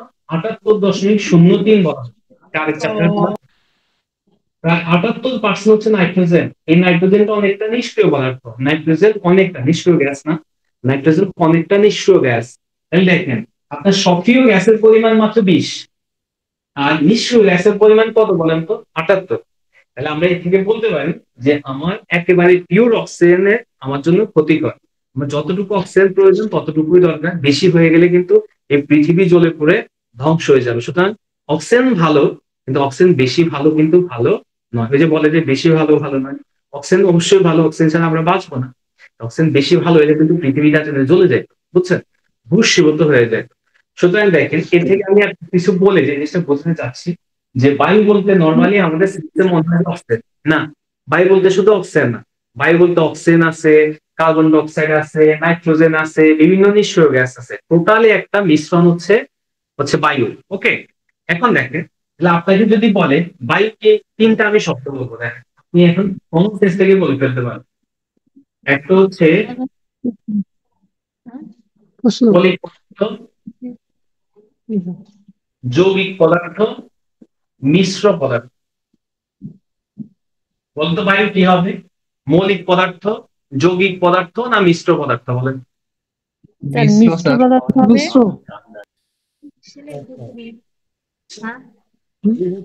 মিশ্র পদার্থ। ওকে, মনে থাকবে। কেন বলেন তাহলে মিশ্র পদার্থ কাকে বলে? মিশ্র পদার্থ হচ্ছে তারা, যে আপনাদের বইতে যেটা বলা আছে আর কি, যে যখন কোন একটা পদার্থকে বিভিন্ন অনুপাতে আমি মিশাবো, তারা যদি নিজ ধর্ম বজায় রেখে পাশাপাশি অবস্থান করে, তাকে মিশ্র পদার্থ বলে। একটু একটু slow।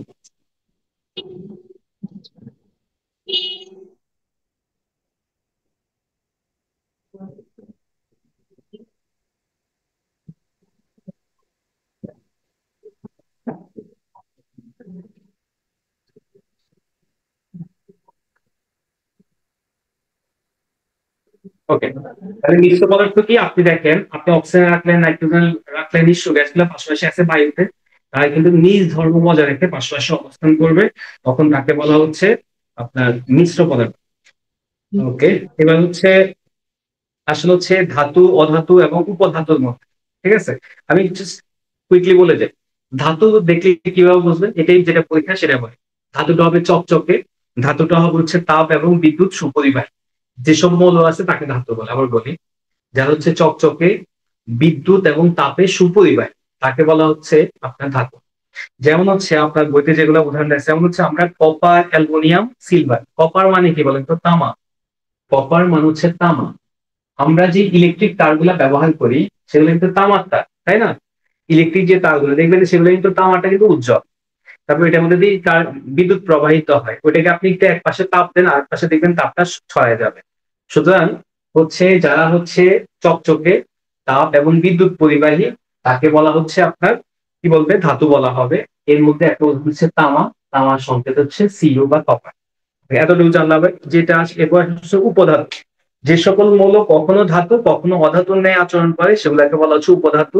এদেরকে অনেক সময় অর্ধপরিবাহী হিসেবে বলা হয়। অর্ধপরিবাহী, ভেরি ইম্পর্টেন্ট, ভেরি ইম্পর্টেন্ট। যেটা আপনার ইলেকট্রনিক্স একটা অংশ আছে, অর্ধপরিবাহী। অর্ধপরিবাহী। দেখেন, আমরা যে ধাতু বললাম, ধাতু হচ্ছে পরিবাহী, ধাতু হচ্ছে পরিবাহী। অধাতু হচ্ছে অধাতু।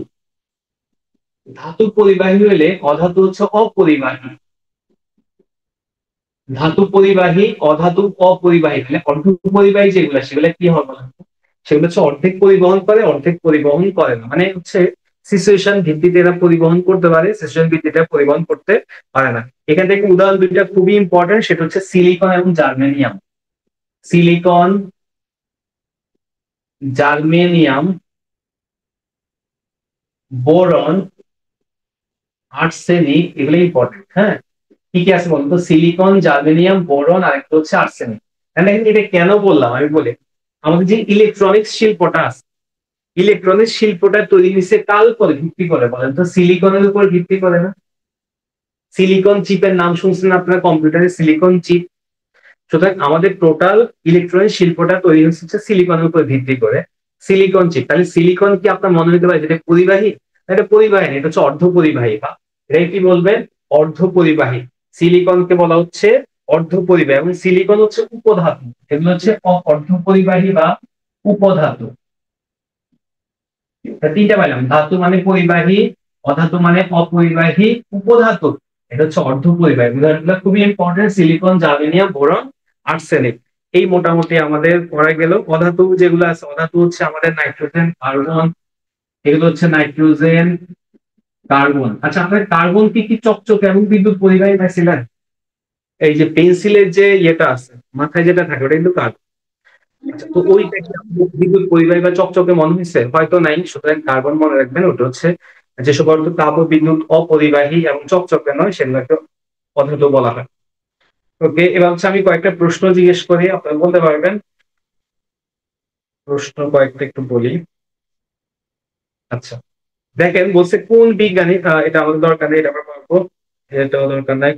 আচ্ছা, এটা বলেন তো একটু, কোনটি মৌলিক পদার্থ? একটু চিন্তা করে বলবেন, কোনটি মৌলিক পদার্থ? চিনি, পানি, নিয়ন, লবণ। কোনটি মৌলিক পদার্থ? নিয়ন স্যার। চিনি, নিয়ন হবে স্যার। নিয়ন, লবণ। নিয়ন স্যার। আচ্ছা, এবার একটু বুঝাই বলুন। আমি চারটা অপশনই বলি। চিনি, লবণ। লবণ। লবণ। আচ্ছা দেখেন, আমি একটু বলি, আসতেছে। লবণের সংকেত আমরা একটু আগে পড়ছিলাম, সোডিয়াম ক্লোরাইড। হ্যাঁ, এখানে সোডিয়াম আছে আবার ক্লোরাইডও আছে, সুতরাং একই তো পদার্থ নাই, সুতরাং আমরা একটা মৌলিক পদার্থ বলতে পারবো। আমার কথা বুঝছেন? ক্লিয়ার? ওকে, তারপর আসলে হচ্ছে চিনি। চিনি মানে হচ্ছে সুক্রোজ। চিনি মানে সুক্রোজ। এখানে সুক্রোজটা কি সেটা বলি। সুক্রোজ মানে হচ্ছে, আপনার তো গ্লুকোজের নাম শুনছেন, বারংবার শুনছেন গ্লুকোজ। এই গ্লুকোজের C6H12O6 C6H12O6, গ্লুকোজের মধ্যে এই গ্লুকোজ প্লাস ফ্রুক্টোজ C6H12O6। খেয়াল করেন যে শুধু এক গ্লুকোজের মধ্যে দুই অণু, এক অণু গ্লুকোজ এক অণু ফ্রুক্টোজ মিলে সুক্রোজ তৈরি হয়। আপনার এখন জানা দরকার নেই, যে অধ্যায়ে পড়েন সেই অধ্যায়ে বুঝাই পড়বো। দেখেন এক গ্লুকোজের মধ্যে কার্বন আছে, হাইড্রোজেন আছে, অক্সিজেন আছে, এটাকে আমি মৌলিক পদার্থ বলতে পারি না। তারপর আরেকটা অপশন যেটা আছে সেটা হচ্ছে আমার পানি আছে। পানি আমরা জানি পানি হচ্ছে H2O, হাইড্রোজেন আছে, অক্সিজেন আছে, মৌলিক পদার্থ বলা যাবে? যাবে না। আমার একমাত্র অপশন হচ্ছে নিয়ন। একমাত্র অপশন কি থাকবে? N মানে হচ্ছে নাইট্রোজেন আর N মানে হচ্ছে নিয়ন। এইটা মোটামুটি শেষ, নিয়ন। এবার আসেন হচ্ছে কোনটি মৌলিক পদার্থ নয়, এটা একটু বলেন যে কোনটি মৌলিক পদার্থ নয়। তো বলছে সোনা, রূপা, তামা, ইস্পাত। সোনা, রূপা, তামা, ইস্পাত। চিন্তা করবো, ইস্পাত। আমি বুঝতে পেরেছি প্রবলেম। ইস্পাত স্যার। ওকে, সবাই ওকে তো? ইস্পাতই স্যার। ওকে, তাই সোনা মানে হচ্ছে গোল্ড, ওটা কিন্তু মৌলিক পদার্থ। তারপরে হচ্ছে তামা, তামা মানে তো আমি জানি যে কপার। রূপা মানে হচ্ছে সিলভার, সবগুলাই মৌলিক পদার্থ। ইস্পাত, ইস্পাত আপনার এই অধ্যায় তো পড়েন না, ইস্পাত আমরা পড়বো। ইস্পাত হচ্ছে কি, যে আপনার লোহার উপরে, কার্বন। হ্যাঁ, লোহার সাথে একটা নির্দিষ্ট অনুপাতে কার্বন মিশানো হয়, তারপরে তখন তাকে আমরা যেটা বলি ইস্পাত বলে। সুতরাং এখানে লোহা আছে, আমার কার্বন আছে, সিম্পলি যদি বলি তাহলে সেটা হচ্ছে আপনার ইস্পাত। সুতরাং এটাকে আমি মৌলিক পদার্থ বলতে পারি না, এখানে শুধুমাত্র লোহা নাই। ওকে, এবার আসলে হচ্ছে কোনটি মৌলিক পদার্থ নেই, আবারও আসছে এই প্রশ্নটাই ঘুরে ফিরে বিভিন্ন জায়গায় বিভিন্ন অপশন দিয়ে আসে। আচ্ছা, বলছে যে কোনটি মৌলিক পদার্থ নয়, এটা তো আমরা সোনা, তামা, রূপা, ইস্পাত এটা বললাম সেম। বলছে কোনটি মৌলিক পদার্থ নহে, এটা আপনাদের কি দরকার আছে? এটা আপনাদের দরকার নেই, এটা আপনারা বুঝবেন না। নিচের কোনটি যৌগিক পদার্থ, এটা আপনার এটা বলেন। নিচের কোনটি যৌগিক পদার্থ? সোনা, পানি, বালু, চিনির মিশ্রণ, অক্সিজেন। আবার অপশন গুলো বলি, নিচের কোনটি যৌগিক পদার্থ? সোনা, পানি, বালু ও চিনির মিশ্রণ এবং হচ্ছে অক্সিজেন। পানি স্যার। কোনটি যৌগিক পদার্থ? ওকে, দেখেন সোনা কিন্তু পানি যৌগিক। সোনা হচ্ছে মৌলিক পদার্থ, হবে না। পানি হচ্ছে যৌগিক, এইচ আছে এবং অক্সিজেন আছে, হাইড্রোজেন আছে, অক্সিজেন আছে, এটা যৌগিক পদার্থ। তাহলে আমার বাকি দুটো অপশন একটু বলি। অক্সিজেন, অক্সিজেন তো বললাম আমি অক্সিজেন, এটা হচ্ছে মৌলিক পদার্থ। কিন্তু বাকি যে অপশনটা আছে বালু ও চিনির মিশ্রণ, বালু ও চিনি, বালু ও চিনির এটা কি মিশ্র পদার্থ নাকি যৌগিক পদার্থ বলতো? বালু আর চিনি মিশাইলাম আমি, মিশ্র পদার্থ স্যার। এটা হবে মিশ্র পদার্থ স্যার। মিশান না, মিশাইলে কেটে মিশে গেছে নাকি আলাদা অস্তিত্ব বজায় রেখে পাশাপাশি অবস্থান করে? স্যার মিশে গেছে। না, বালু এবং চিনি আপনি মিশালে তো মিশবে না, স্যার স্যার না, পানি পানি আর চিনির মিশ্রণটা মিশে যায় স্যার। মিশে যায়। এটা তো মিশতেছে না, আলাদা অস্তিত্ব বজায় রেখে পাশাপাশি অবস্থান করে। যদি অবস্থান করে তাকে আপনি বলবেন মিশ্রণ, ঠিক আছে? মিশ্র পদার্থ, এটা তো মিশ্র পদার্থ না। ওকে, সুতরাং হচ্ছে আমার এটা আসেন, এটা গেল। এবার হচ্ছে এই প্রশ্নটা আপনারা পারবেন, এটা ইয়েতেও আসছে, প্রাক প্রাথমিকও আসছিল, আশা করি পারবেন সবাই। বলতে পানিতে হাইড্রোজেন এবং অক্সিজেনের ভরের অনুপাত কত? পানিতে হাইড্রোজেন এবং অক্সিজেনের ভরের অনুপাত কত, এটা আমরা পড়ি নাই, এটা ইম্পর্টেন্ট, একটু বলে যাই। হ্যাঁ, শুনুন, দেখেন পানির সংকেত কি বলেন তো, H2O, তাই তো? আমরা হাইড্রোজেনের ভর, ওই যে মনে আছে একটু আগে আমরা বলছিলাম ভর সংখ্যা কত পাইছিলাম, 1 পাইছিলাম না? পাইছিলাম না 1? মনে আছে? জি মনে আছে। আচ্ছা, এবার হচ্ছে আমি একটু অন্যভাবে একটু দেখে এটা বন্যা আছে কিনা, তাহলে আমি বুঝে দিতে পারতাম।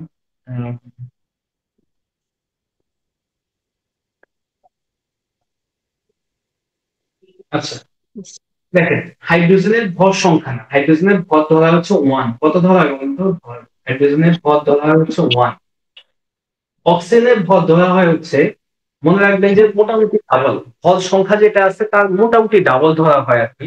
যেমন হচ্ছে সোডিয়ামের আপনারা কত পাইছিলেন, আচ্ছা এখানে বলি, অক্সিজেন হচ্ছে আমরা এটা কত পাইছি, পারমাণবিক সংখ্যা 8 পাইছিলাম না?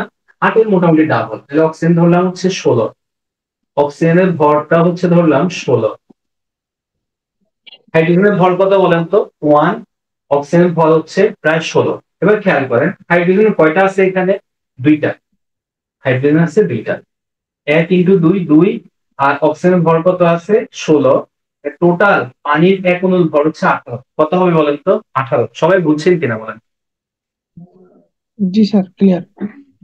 আসলে তো ওকে, এবার দেখেন বলছে এদের পানিতে হাইড্রোজেন এবং অক্সিজেনের ভরের অনুপাত কত।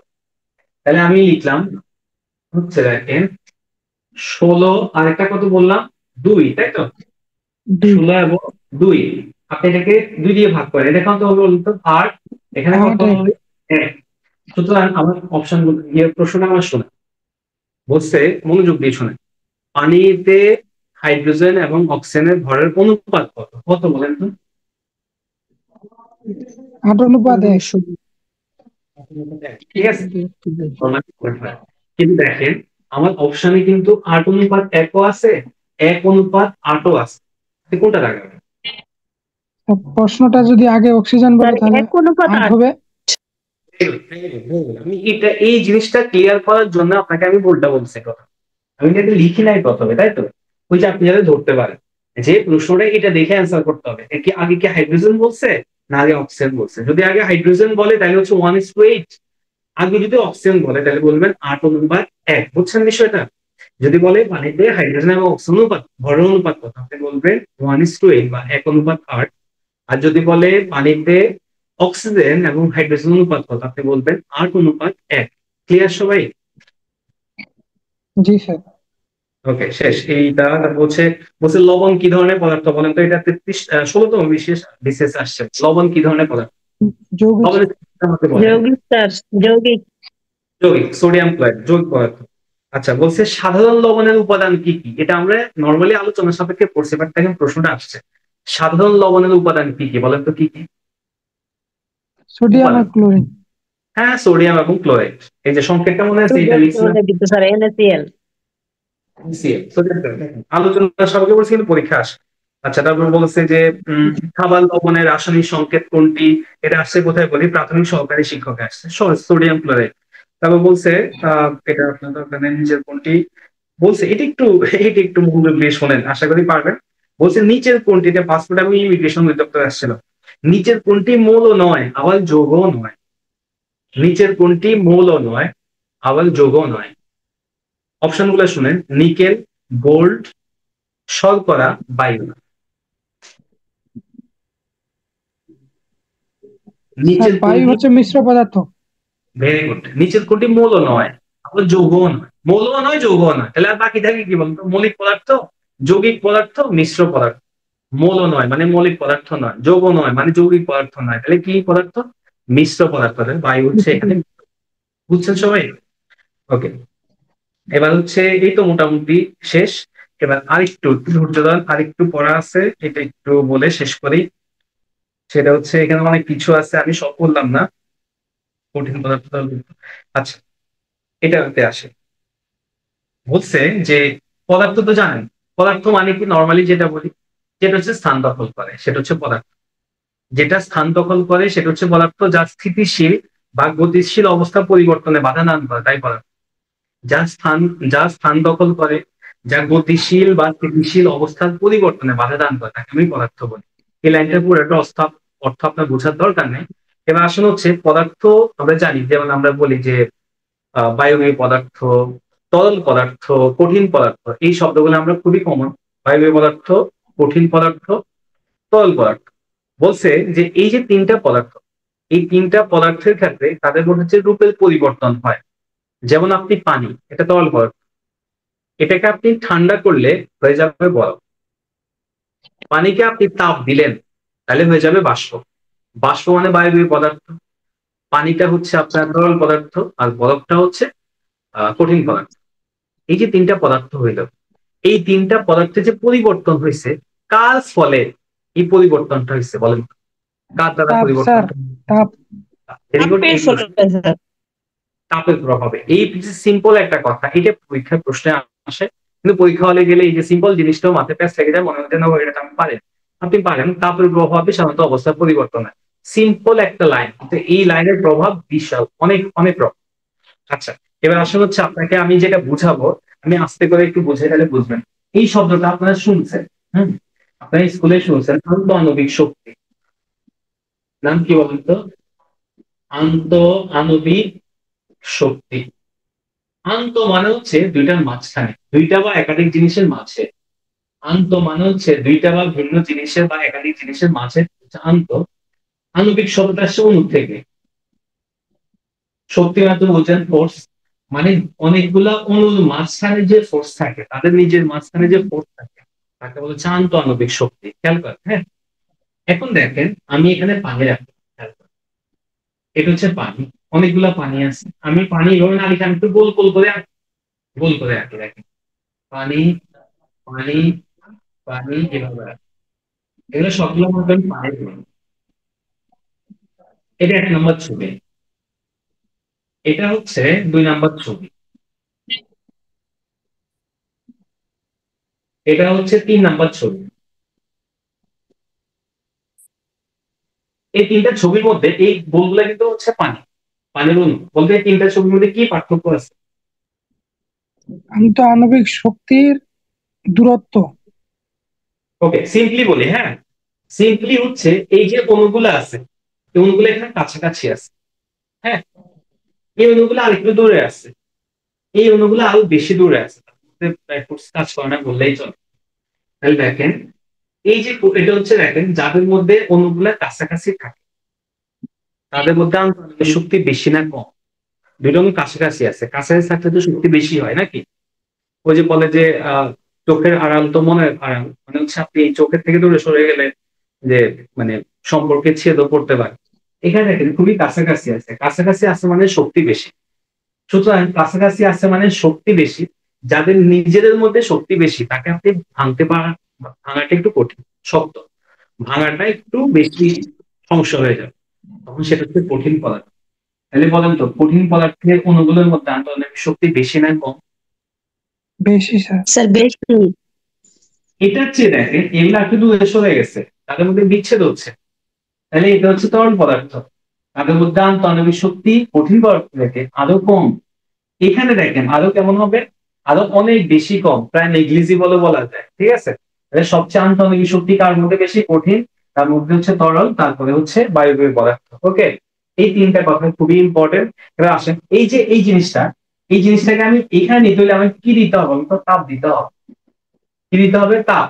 তাপ দিলে কি হবে? এগুলো উত্তেজিত হবে, এগুলো এদিক ওদিক ঘোরাঘুরি করবে, এদের মধ্যে যে মাঝখানের শক্তিটা, সেই শক্তিটা ব্যাহত হবে, তারা দূরে সরে যেতে চেষ্টা করবে। অর্থাৎ এটা হচ্ছে মনে করেন বরফ। এই বরফকে আপনি তাপ দিলেন, বরফ তো কঠিন পদার্থ, তার তো অনেক শক্তি বেশি, আপনি তাপ দিলেন, তাদের মধ্যে অণুগুলা লাফালাফি শুরু করছে, টু এন্ড ফ্রো ছুটাছুটি করতেছে, তাদের মধ্যে যে মাঝখানে যে বন্ধনটা, এটা দুর্বল হয়ে গেছে, ফলে এটা পানি হয়ে গেছে, এটা স্থল পদার্থ। ওকে, এবার এখানে আপনি আবার তাপ দিলেন, তাপ দিলে কি হবে? এটা আরো পরিমাণ কি হবে? আরো আলাদা আলাদা হয়ে যাবে, নিজের মধ্যে শক্তিটা ভেঙে যাবে। এটা হচ্ছে বায়বীয় পদার্থ। আশা করি বুঝতে পারছেন, এখানে আর বেশি কিছু নাই। এবার আসা হচ্ছে পানি। আমি একটা শব্দ বলি, এই যে বরফটা তরল হয়েছে, বরফটা কিভাবে লিকুইড হয় বলেন তো? বলে হয় না, হয় কিনা বলেন? জি স্যার। এটাকে বলা হচ্ছে গলনাঙ্ক। যে তাপমাত্রায় কোনো পদার্থ গলে যায় তাকে বলা হচ্ছে গলনাঙ্ক। যে তাপমাত্রায় কোনো তরল পদার্থ বায়বীয় পদার্থে পরিণত হয় তাকে বলা হচ্ছে স্ফুটনাঙ্ক। কি বলা হবে বলেন তো? স্ফুটনাঙ্ক। ঠিক আছে? যে তাপমাত্রায় কোনো পদার্থ গলে যায় তাকে বলা হচ্ছে গলনাঙ্ক। যে তাপমাত্রায় কোনো পদার্থ বাষ্পে পরিণত হয় তাকে বলা হচ্ছে স্ফুটনাঙ্ক। ওকে, এখন দেখেন, আপনাকে আমি দিলাম হচ্ছে দুধ গরম করতে দিলাম, আর এক জায়গায় পানি গরম করতে দিলাম। ফুটতেছে, দুইটাই ফুটতেছে। যখন দেখবেন স্ফুটনাঙ্ক, যেমন পানির স্ফুটনাঙ্ক বলা হচ্ছে 100°C। পানির স্ফুটনাঙ্ক 100°C। যখন আপনার চুলায় তাপ দিচ্ছেন, তাপ দেওয়া চুলায় জ্বালানোর সাথে সাথে কি 100°C হয়ে যায়? হয় না। আস্তে আস্তে তাপ বাড়তে থাকে, বাড়তে বাড়তে বাড়তে বাড়তে যখন 100°C যাবে তখন পানি ফুটতে থাকে। যে তাপমাত্রায় পানি ফুটে তাকে স্ফুটনাঙ্ক বলা হয়। এখন দেখেন পানি ফুটতেছে, তো তাপমাত্রা কত গেছে? 100°C যাওয়ার পর পানি ফুটতেছে, এবং যতক্ষণ যাবত আপনি ফুটাইতে থাকবেন ততক্ষণ পর্যন্ত কিন্তু তাপমাত্রা 100°তেই থাকবে। ততক্ষণ পর্যন্ত তাপমাত্রা আর কোনো পরিবর্তন হবে না। কত ডিগ্রি থাকবে বলেন? 100°তেই তাপমাত্রাটা ফিক্সড হয়ে থাকে। বিষয়টা বুঝছেন কিনা সবাই? সবাই বুঝছেন? সবাই ক্লিয়ার কিনা বলেন, একজন রেসপন্স করেন। জি স্যার। লাস্ট, এবার আসলে হচ্ছে স্ফুটনাঙ্কের ব্যবহারটা কি। আচ্ছা, আপনাকে আমি একটু পানি দিলাম যে আপনি এটাকে ফুটান, কত ডিগ্রি তাপমাত্রায় ফুটান। আর আপনাকে পানির মধ্যে আমি অন্যান্য বিভিন্ন পদার্থ মিশাই দিলাম, যেটা আপনি বুঝতে পারতেছেন না যে এখানে কিছু আছে। আপনি দেখলেন যে ওইটার স্ফুটনাঙ্ক 100° হয়নি, ওটা আরো বেশি তাপমাত্রায় ফুটতেছে। সুতরাং যেটা 100°তে ফুটতেছে, আপনি জানেন যে পানির স্ফুটনাঙ্ক 100°। যেটা 100°তে ফুটতেছে আপনি ক্লিয়ার হলেন যে এটা বিশুদ্ধ, 100°তে ফুটতেছে। আর যেটা 100° ক্রস করে চলে গেছে, বা তখন আপনি কি বুঝবেন বলেন তো, যে না এখানে পানি ছাড়াও অন্যান্য উপাদান আছে, ফলে স্ফুটনাঙ্ক বেড়ে গেছে। সুতরাং স্ফুটনাঙ্ক দিয়ে আপনি কোনো লিকুইড বা তরল পদার্থের আপনি কি বের করতে পারবেন বলেন তো? বিশুদ্ধতা পরীক্ষা করতে পারবেন না। বিষয়টা সবাই ক্লিয়ার কিনা বলেন? সবাই বুঝছেন? জি স্যার।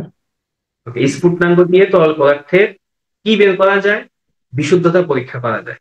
আর আপনাকে আমি গলনাঙ্ক দিই, একটা পদার্থ মনে করেন 4°C তাপমাত্রায় গলে যায়, কিন্তু আপনি দেখলেন যে আরেকটা এর মধ্যে অন্যান্য কিছু পদার্থ মিক্সার আছে, দেখলেন যে 4°তে সেটা গলতেছে না, তাপমাত্রা পরিবর্তিত হচ্ছে, তখন আপনি বুঝবেন যে এটাও অবিশুদ্ধ। সুতরাং কঠিন পদার্থের বিশুদ্ধতা যাচাই করার জন্য কি করতে হয়? গলনাঙ্ক। গলনাঙ্ক, এই সিম্পল কয়েকটা জিনিস। আর এখানে সেরকম কিছু নাই। স্ফুটনাঙ্ক, গলনাঙ্ক, মূল যে ইম্পর্টেন্ট যেটা সেটা হচ্ছে ঊর্ধ্বপাতন। ঊর্ধ্বপাতন হচ্ছে যেমন হচ্ছে আপনি দেখেন কঠিন পদার্থকে তাপ দিলেন, এটা গলে তরল হবে, সেটাকে আপনি তাপ দিলেন, এটা বাষ্পে পরিণত হবে। কিন্তু এমন কিছু পদার্থ দেখা যায় যাদেরকে আপনি কঠিন পদার্থকে তাপ দিলে মাঝখানে সে লিকুইড না হয়ে সরাসরি যদি বাষ্পে পরিণত হয় তখন তাকে বলা হয় ঊর্ধ্বপাতন। তাকে কি বলা হবে? ঊর্ধ্বপাতন। ইংলিশটা ইম্পর্টেন্ট, এটা হচ্ছে সাবলিমেশন। সাবলিমেশন বা ঊর্ধ্বপাতন, এতটুকু জানলে হবে। এখান থেকে যে জিনিসটা সেটা হচ্ছে ঊর্ধ্বপাতিত পদার্থ। আমি শীটের মধ্যে আপনাদের যে নোটটা দেওয়া আছে ওই নোটের মধ্যে এইগুলা দেওয়া আছে, ঊর্ধ্বপাতিত পদার্থ কোনগুলা দেখবেন ওখানে লেখা। মিশাদল, কর্পূর, অ্যামোনিয়াম ক্লোরাইড, বেনজোইক অ্যাসিড, নিশাতল, ন্যাপথালিন, আর্সেনিক, গন্ধক, এগুলা। তবে একটা প্রশ্নটা আগানোর সময় সাবধান, দেখেন যাদের কাছে নোটটা সামনে আছে একটু ফলো করবেন যে ঊর্ধ্বপাতিত পদার্থের মধ্যে একটা আছে বেনজোইক অ্যাসিড, কিন্তু ঊর্ধ্বপাতিত পদার্থ নয়। যদি আমি বেনজিন বলি, বেনজিন কি ঊর্ধ্বপাতিত পদার্থ বলেন তো? না স্যার, ঊর্ধ্বপাতিত পদার্থ নয় বেনজিন। ঊর্ধ্বপাতিত পদার্থ, বেনজিন কিন্তু ঊর্ধ্বপাতিত পদার্থ নয়। সুতরাং ওই বেনজিন দিয়ে আপনাকে প্রশ্ন কনফিউজ করতে পারে। তাই বেনজোইক অ্যাসিড ঊর্ধ্বপাতিত পদার্থ আর বেনজিন ঊর্ধ্বপাতিত পদার্থ নয়। এই তো মোটামুটি আছে আমাদের পড়াশোনা। আরেকটা বিষয় সেটা হচ্ছে খুবই ইম্পর্টেন্ট, যেটা পরীক্ষায় ফ্রিকুয়েন্টলি আসে। একটা হচ্ছে ভৌত পরিবর্তন, আর একটা হচ্ছে রাসায়নিক পরিবর্তন। আমি সিম্পলি আপনাকে বললে বুঝবেন, বাস বাকিটা আপনি পারবেন। আপনি একটু মোম নিলেন, মোম নিয়ে আপনি কি করলেন যে একটা পাতিলের উপর বসাইলেন, পাতিল বসাই নিয়ে তাপ দিলেন। নিচে চুলা জ্বালাই দিলেন, এই মোমটা কি জ্বলবে না গলবে? গলবে। গলবে। এই মোমটা ছিল মনে করেন লম্বা একটা মোম ছিল, লম্বা বাজার থেকে মোম নিয়ে আসছেন, এটাকে আপনি অনেকগুলা নিয়ে তাপ দিলে এটা গলে গিয়ে পাতিলের আকার ধারণ করছে। এটার কিন্তু আকার পরিবর্তন হয়েছে, এটা ভৌত পরিবর্তন হয়েছে। এটা কি রাসায়নিক কোনো পরিবর্তন হয়েছে? মোম কি মানে অন্য পদার্থ হয়ে গেছে? হয় না। না তাকে স্যার। আপনি বলবেন ভৌত পরিবর্তন। তারপর যখন মোম জ্বালান, মোম জ্বালাইলে দেখবেন অনেক সময় যেটা হয় আর কি, মোমের মধ্যে অবিশুদ্ধ পদার্থ থাকবে, মোমের মধ্যে ময়লা কালা থাকবে। মোম জ্বালাইছেন তো, মোম জ্বালানোর পরে দেখবেন যে মোমটা কিছুক্ষণ পরে এসে দেখবেন মোমের অস্তিত্বই নেই। তাহলে এই মোমটা কি হয়ে গেছে? এই মোমটা বিক্রিয়া করে এটা মিশে গেছে বাতাসের সাথে। এখানে কি মোমের ভৌত পরিবর্তন হয়েছে নাকি রাসায়নিক পরিবর্তন হয়েছে? রাসায়নিক পরিবর্তন। ইম্পর্টেন্ট। মোমকে যদি আপনি বলান তাহলে ভৌত পরিবর্তন, মোম জ্বালাইলে হচ্ছে রাসায়নিক পরিবর্তন। আচ্ছা, এই যে ইয়ের উপরে আপনার লোহার উপরে মরিচা পড়ে, এই মরিচার একটা সংকেত আছে, এটা লোহা অক্সিজেনের সাথে বিক্রিয়া করে। কার সাথে বিক্রিয়া করে? অক্সিজেন বিক্রিয়া করে, হ্যাঁ, ফেরিক অক্সাইড। সুতরাং সেখানে মরিচা তৈরি হয়। এই মরিচাতে আয়রন তো আর আয়রন অবস্থায় নাই, আয়রন অক্সাইড তৈরি হয়েছে। দেখ, আয়রনটা আয়রন নাই, মানে লোহাটা লোহা নাই, লোহের অক্সাইড তৈরি হয়েছে। সুতরাং দেখেন এখানে লোহটা বিক্রিয়া করে লোহ অক্সাইড তৈরি করে ফেলছে, সুতরাং এটা রাসায়নিক পরিবর্তন হয়েছে। সুতরাং লোহায় মরিচা পড়া হচ্ছে রাসায়নিক পরিবর্তন। তেমনি ভৌত পরিবর্তন আরো একটা উদাহরণ আছে, আপনি পানিকে বরফে বা বাষ্পে পরিণত করলেন, এটা ভৌত পরিবর্তন। আপনি চিনিকে পানিতে দ্রবীভূত করলেন, এটাও ভৌত পরিবর্তন। কেন বলেন? চিনিকে পানিতে দ্রবীভূত করলেন, এবার এটাকে তাপ দিলেন, তাপ দিলে পানিগুলা বাষ্প পরিণত চলে যাবে আর চিনিগুলা নিচে জমা হয়ে পড়ে যাবে। সেটা হচ্ছে ভৌত পরিবর্তন। মোমবাতির মুখ গলে গেলে ভৌত পরিবর্তন। লোহার টুকরাকে আপনি যদি চুম্বক দ্বারা ঘষেন, ঘষলে কি হবে? এটা চুম্বকে পরিণত হয়, কিন্তু চুম্বকটা সয় না, কিছু পরে এটা চুম্বকত থাকবে না, এটাও ভৌত পরিবর্তন। রাসায়নিক পরিবর্তন উদাহরণ আপনাদের বইতে যেগুলো আছে সেটা হচ্ছে লোহায় মরিচা পড়া, মোম জ্বলে উড়ে যাওয়া, হাইড্রোজেন এবং অক্সিজেন মিলে পানিতে পরিণত হওয়া। হাইড্রোজেন এবং অক্সিজেন মিক্সচার করলেন পানি হলো, এখানে হাইড্রোজেনের বৈশিষ্ট্য নাই, অক্সিজেনের বৈশিষ্ট্য নেই, আলাদা করে বৈশিষ্ট্য অর্জন করছে, সেটা হচ্ছে পানি। রাসায়নিক ভাবে পরিবর্তন হয়ে এটা বলা হচ্ছে রাসায়নিক পরিবর্তন। ওকে, আজকে মোটামুটি এই পর্যন্ত। যদি কোনো প্রশ্ন থাকে, আমরা আজকে একটু কাইন্ডলি আপনারা আজকে যে যদি প্রশ্নগুলো দেখে, আজকে পরীক্ষা হবে, পরীক্ষায় যে প্রশ্নগুলো পাবেন সেগুলা সলভ করতে গিয়ে কোনোটা যদি সমস্যায় ভোগেন তাহলে আপনি লিখে রাখবেন। আগামী ক্লাসের প্রত্যেক ক্লাসে আমি ট্রাই করব প্রথম 10 মিনিট বা 15 মিনিট গত ক্লাসে যে সমস্যাগুলো আপনি ফেস করছেন সেগুলা ক্লিয়ার করে দেব। পরীক্ষা দেওয়ার সময় যে যে প্রশ্নগুলো আপনি মানে আপনার বুঝতে সমস্যা হচ্ছে বা যে কোনো প্রবলেম ফেস করছেন আমাকে বলবেন, পরের ক্লাসে আমি এটা সলভ করে দেবো। তাতে কি হবে যে আপনি ওই যে পরীক্ষার সময় যে প্রবলেমগুলো পেলেন, আমরা পরবর্তী ক্লাস দিন আপনার আগের পড়াটা আবার একটু রিভিশন হবে, এটা ইফেক্টিভ হবে বলে আমি মনে করি। আজকে ক্লাসে আর কোনো প্রশ্ন আছে কিনা একটু আমাকে বলেন, কারো কোনো প্রশ্ন থাকলে। না থাকলে এখানে ক্লোজ করবো।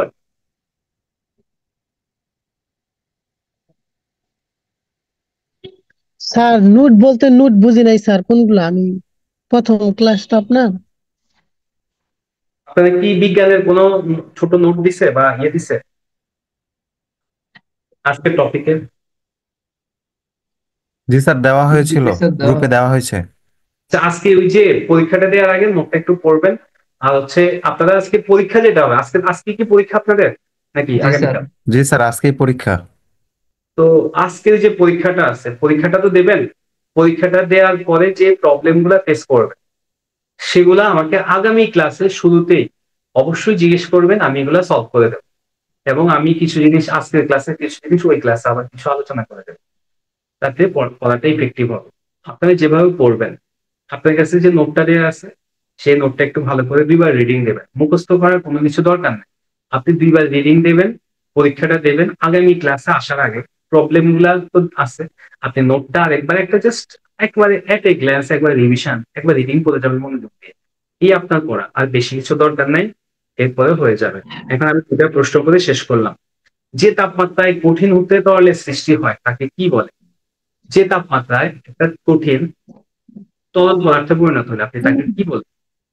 অপশন বলি, ঊর্ধ্বপাতন, স্ফুটনাঙ্ক, শীতলীকরণ, গলনাঙ্ক।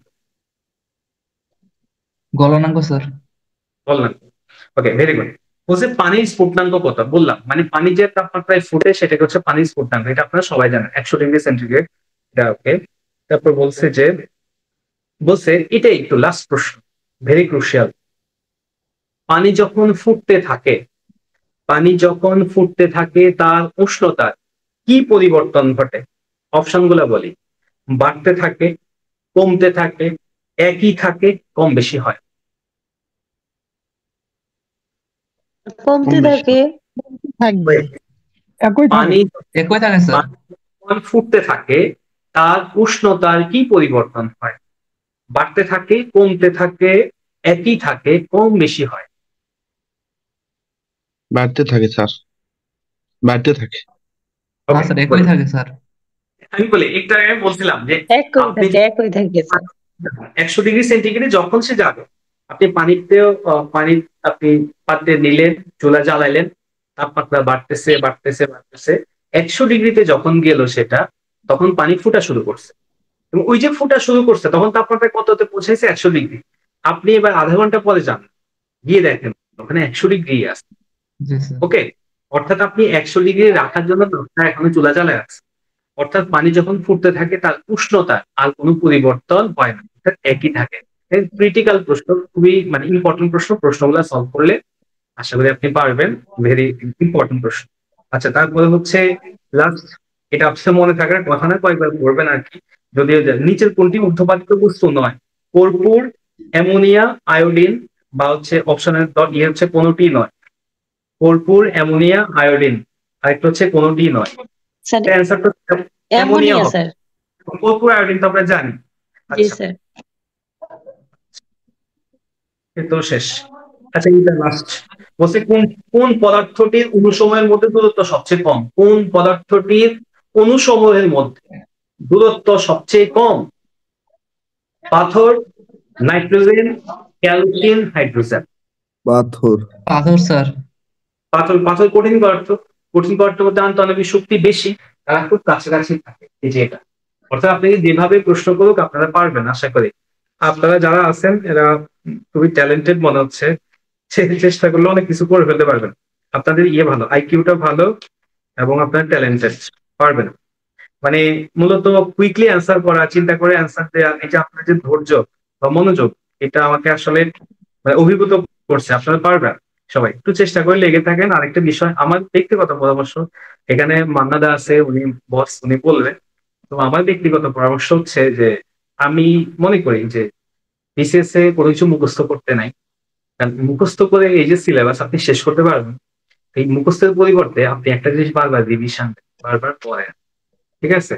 তাতে বরং ইফেক্টিভ হবে, আপনি পরীক্ষা ভালো করতে পারবেন। স্যার আপনি প্রথম ক্লাসে মানে শুরুতেই আজকে ক্লাসে বললেন যে স্যার পরমাণু বিক্রিয়ায় অংশগ্রহণ করে কিন্তু অণু বিক্রিয়ায় অংশগ্রহণ করে না। তো এইখানে স্যার যেটা আমার মনে হলো স্যার, বলেন ফ্রিলি বলেন। স্যার অণু সময় মনে হয় স্যার বিক্রিয়াতে স্যার অংশগ্রহণ করে স্যার, যেমন স্যার হাইড্রোজেন প্লাস হচ্ছে কি আপনার হচ্ছে কি মনে করেন যে যেমন স্যার সোডিয়াম ক্লোরাইড প্লাস মনে করেন যে লবণ plus acid, hydrochloric acid sir, বা এরকম টাইপ, বা হচ্ছে আমরা জানি লবণ বা হচ্ছে এবং কি পানি, বা হচ্ছে ক্ষার আর লবণ স্যার, যেমন স্যার ক্যালসিয়াম হাইড্রোক্সাইড প্লাস হচ্ছে লবণ। তো এখানে তো স্যার আমার স্যার তারা স্যার বিক্রিয়া করতেছে স্যার অণুসমূহ স্যার, পরমাণু সমূহ স্যার। আচ্ছা, বুঝছি, আমি আপনার প্রশ্ন হচ্ছে এবার ক্লিয়ার করি। হ্যাঁ, আচ্ছা দেখেন, মানে এটা একটু কনফিউশন লাগে গেল স্যার। বলতেছি, ভেরি গুড। বিষয় হচ্ছে আপনি লবণ নিলেন, সোডিয়াম ক্লোরাইড নিলেন, সোডিয়াম ক্লোরাইডটাকে আপনি পানিতে দিলেন, লবণকে আপনি পানিতে দিলেন, ঠিক আছে? এই সোডিয়াম ক্লোরাইডটা পানিতে যেটাতে কাজ করে সেটা হয় হচ্ছে সোডিয়াম আয়ন হয়ে যায় এবং হচ্ছে ক্লোরাইড আয়ন হয়ে যায়। বুঝে গেছে? এটা আয়ন হয়ে আগে, এটা আয়ন অবস্থায় থাকে। এবার আপনি বললেন আমাকে যে আমরা একটা বিক্রিয়া লিখতে পারি, সেটা হচ্ছে এই বিক্রিয়াটা লিখি। পানি প্লাস কার্বন ডাইঅক্সাইড, ওকে, কি তৈরি করবে? Carbonic acid H2CO3। পানি প্লাস কার্বন ডাইঅক্সাইড মিলে বিক্রিয়া করে তৈরি হচ্ছে কার্বনিক অ্যাসিড। এখন দেখেন আমি বিক্রিয়াটা দেখাচ্ছি যে পানির অণুটা কার্বন ডাইঅক্সাইড অণুর সাথে বিক্রিয়া করে হাইড্রোজেন তৈরি করছে, কার্বনিক অ্যাসিড তৈরি করছে। কিন্তু সমস্যা হচ্ছে কি জানেন, এই যে পানিটা আছে না, এটা তো আমি বিক্রিয়া এভাবে দেখাচ্ছি, কিন্তু মাঝখানে ও যে কাজগুলো করে সেটা হচ্ছে এই পর্যায়ে। প্রথম হচ্ছে এটা হচ্ছে হাইড্রোজেন এবং হচ্ছে অক্সিজেন, এই দুটাতে বিশ্লিষ্ট হয়। এটা অনেক সময় এভাবে দেখায়, OH দেখায়, OH, তারপর হচ্ছে আবার দেখা হচ্ছে হাইড্রোজেন, এভাবে বিশ্লিষ্ট হয়। এখন দেখেন এই যে হাইড্রোজেনটা, এটা এর সাথে ছিল যখন সে অণুর মধ্যে ছিল, কিন্তু বিক্রিয়া করার সময় সে আগে কি হয়ে যাবে? হাইড্রোজেন আয়নে বিশ্লিষ্ট হয়, হাইড্রোজেন আয়নে বিশ্লিষ্ট হয়। অর্থাৎ সে প্রথমে ভেঙে যাবে, না ভাঙা ছাড়া বিক্রিয়া করতে সে পারে না। কেন বলেন তো? কারণ সে তো অলরেডি এর সাথে ইনটেক অবস্থায় আছে। অক্সিজেনের পর আপনি হয়তো সায়েন্সে আমি বলি, অক্সিজেনের যোজনী কত? 2। হাইড্রোজেন যোজনী হচ্ছে 1, অক্সিজেন যোজনী হচ্ছে 2। অক্সিজেনের দুইটা হাত দিয়ে দুজনকে ধরে রাখছে, হাইড্রোজেনের একটা হাত দিয়ে অক্সিজেনকে ধরে রাখছে। এখন দেখেন তার হাতই একটা, সে যদি কারোর সাথে যুক্ত হইতে হয় একটা হাত দিয়ে যুক্ত হবে, এর হাত দুইটা, সে যদি যুক্ত হইতে হয় দুইটা হাত দিয়ে যুক্ত হবে। এখন এটা তো মানুষের মতো না যে তার ঘরে একটা বউ আছে, আপনি আরেকটা বিয়ে করে ফেললেন, হ্যাঁ আপনি পারলেন, কিন্তু ওর একটা লিমিটেশন আছে। ও দুইটা হাত আছে, দুইটা হাত দিয়ে দুইজনের সাথে যুক্ত হতে পারবে। এখন যদি ও এদের সাথে কারোর সাথে বিক্রিয়া করতে হয়, সুতরাং এখানে কাউকে সে ছেড়ে দিতে হবে। মনে করেন একে ছেড়ে দিল, তাহলে হাইড্রোজেনটা আলাদা হয়ে গেল। এই হাইড্রোজেনটা আগে ছিল অণুর অংশ, এখন কি হাইড্রোজেন অণু আছে না পরমাণু আছে বলেন? এখন স্যার পরমাণু হয়ে গেছে স্যার। পরমাণু হয়ে সে বিক্রিয়া অংশগ্রহণ করে। আপনার লজিক ঠিক যে অণু বিক্রিয়া অংশগ্রহণ করে, অণু বিক্রিয়া অংশগ্রহণ তো করে আমি দেখতেছি, কিন্তু অণু আগে পরমাণু হইতে হয়, তারপরে সে বিক্রিয়া অংশগ্রহণ করতে পারে, আদারওয়াইজ সে বিক্রিয়া অংশগ্রহণ করতে পারে না। যেমন হচ্ছে এই হাইড্রোজেনটা এইভাবে আছে H2, এটা মূলত হচ্ছে হাইড্রোজেনের সাথে হাইড্রোজেনের বন্ধন। এখন তার তো হাত একটা, এরও হাতে একটা, দেখেন আছে, এরও হাতে একটা, এক হাত দিয়ে একটাতে তারা যুক্ত হয়ে আছে। এই হাত যদি সে মুক্ত না করে কারোর সাথে সে বিক্রিয়া করতে পারবে, যুক্ত হইতে পারবে? পারবে। এই হাতটা যখন সে মুক্ত করে দিল, তাহলে ওর আলাদা হাত, ওর আলাদা হাত, এবার তারা বিক্রিয়ার জন্য প্রস্তুত, তারা বিক্রিয়া করতে পারবে। বিক্রিয়ার নামে হচ্ছে অণু, কিন্তু সেটা পরমাণু না হলে বিক্রিয়া অংশগ্রহণ করতে পারে না। বিষয়টা বুঝছেন কিনা? জি স্যার, বুঝছি স্যার। এবার মানে আগে মুক্ত হইতে হবে ফার্স্ট কথা, তারপর যেমন হচ্ছে আমরা যদি ইয়ের সাথে এই বা ওয়ালের সাথে সারাদিন ঘষাঘষি করি, আমাদের সাথে কি ওয়ালে বিক্রিয়া হচ্ছে না, ওইটা পরমাণুতে রূপান্তর হচ্ছে না। বুঝা গেছে বিষয়? আজকে এই পর্যন্তই থাক, কেমন? আগামী ক্লাসে আপনার পরীক্ষাটা সুন্দর করে দেবেন। এই আজকে যা যা পড়াইলাম খুবই ইম্পর্টেন্ট, এখান থেকে প্রশ্ন আসার সম্ভাবনা, আজকে যা পড়াইছে তার থেকে একটা প্রশ্ন বিসিএস আপনি 100% পাবেন, 100%। এখান থেকে একটা প্রশ্ন আপনি পাবেন যে কোনো ভাবে। আজকে পর্যন্তই থাক, আগামী ক্লাসে দেখা হবে। সবাই ভালো থাকবেন। Thank you sir.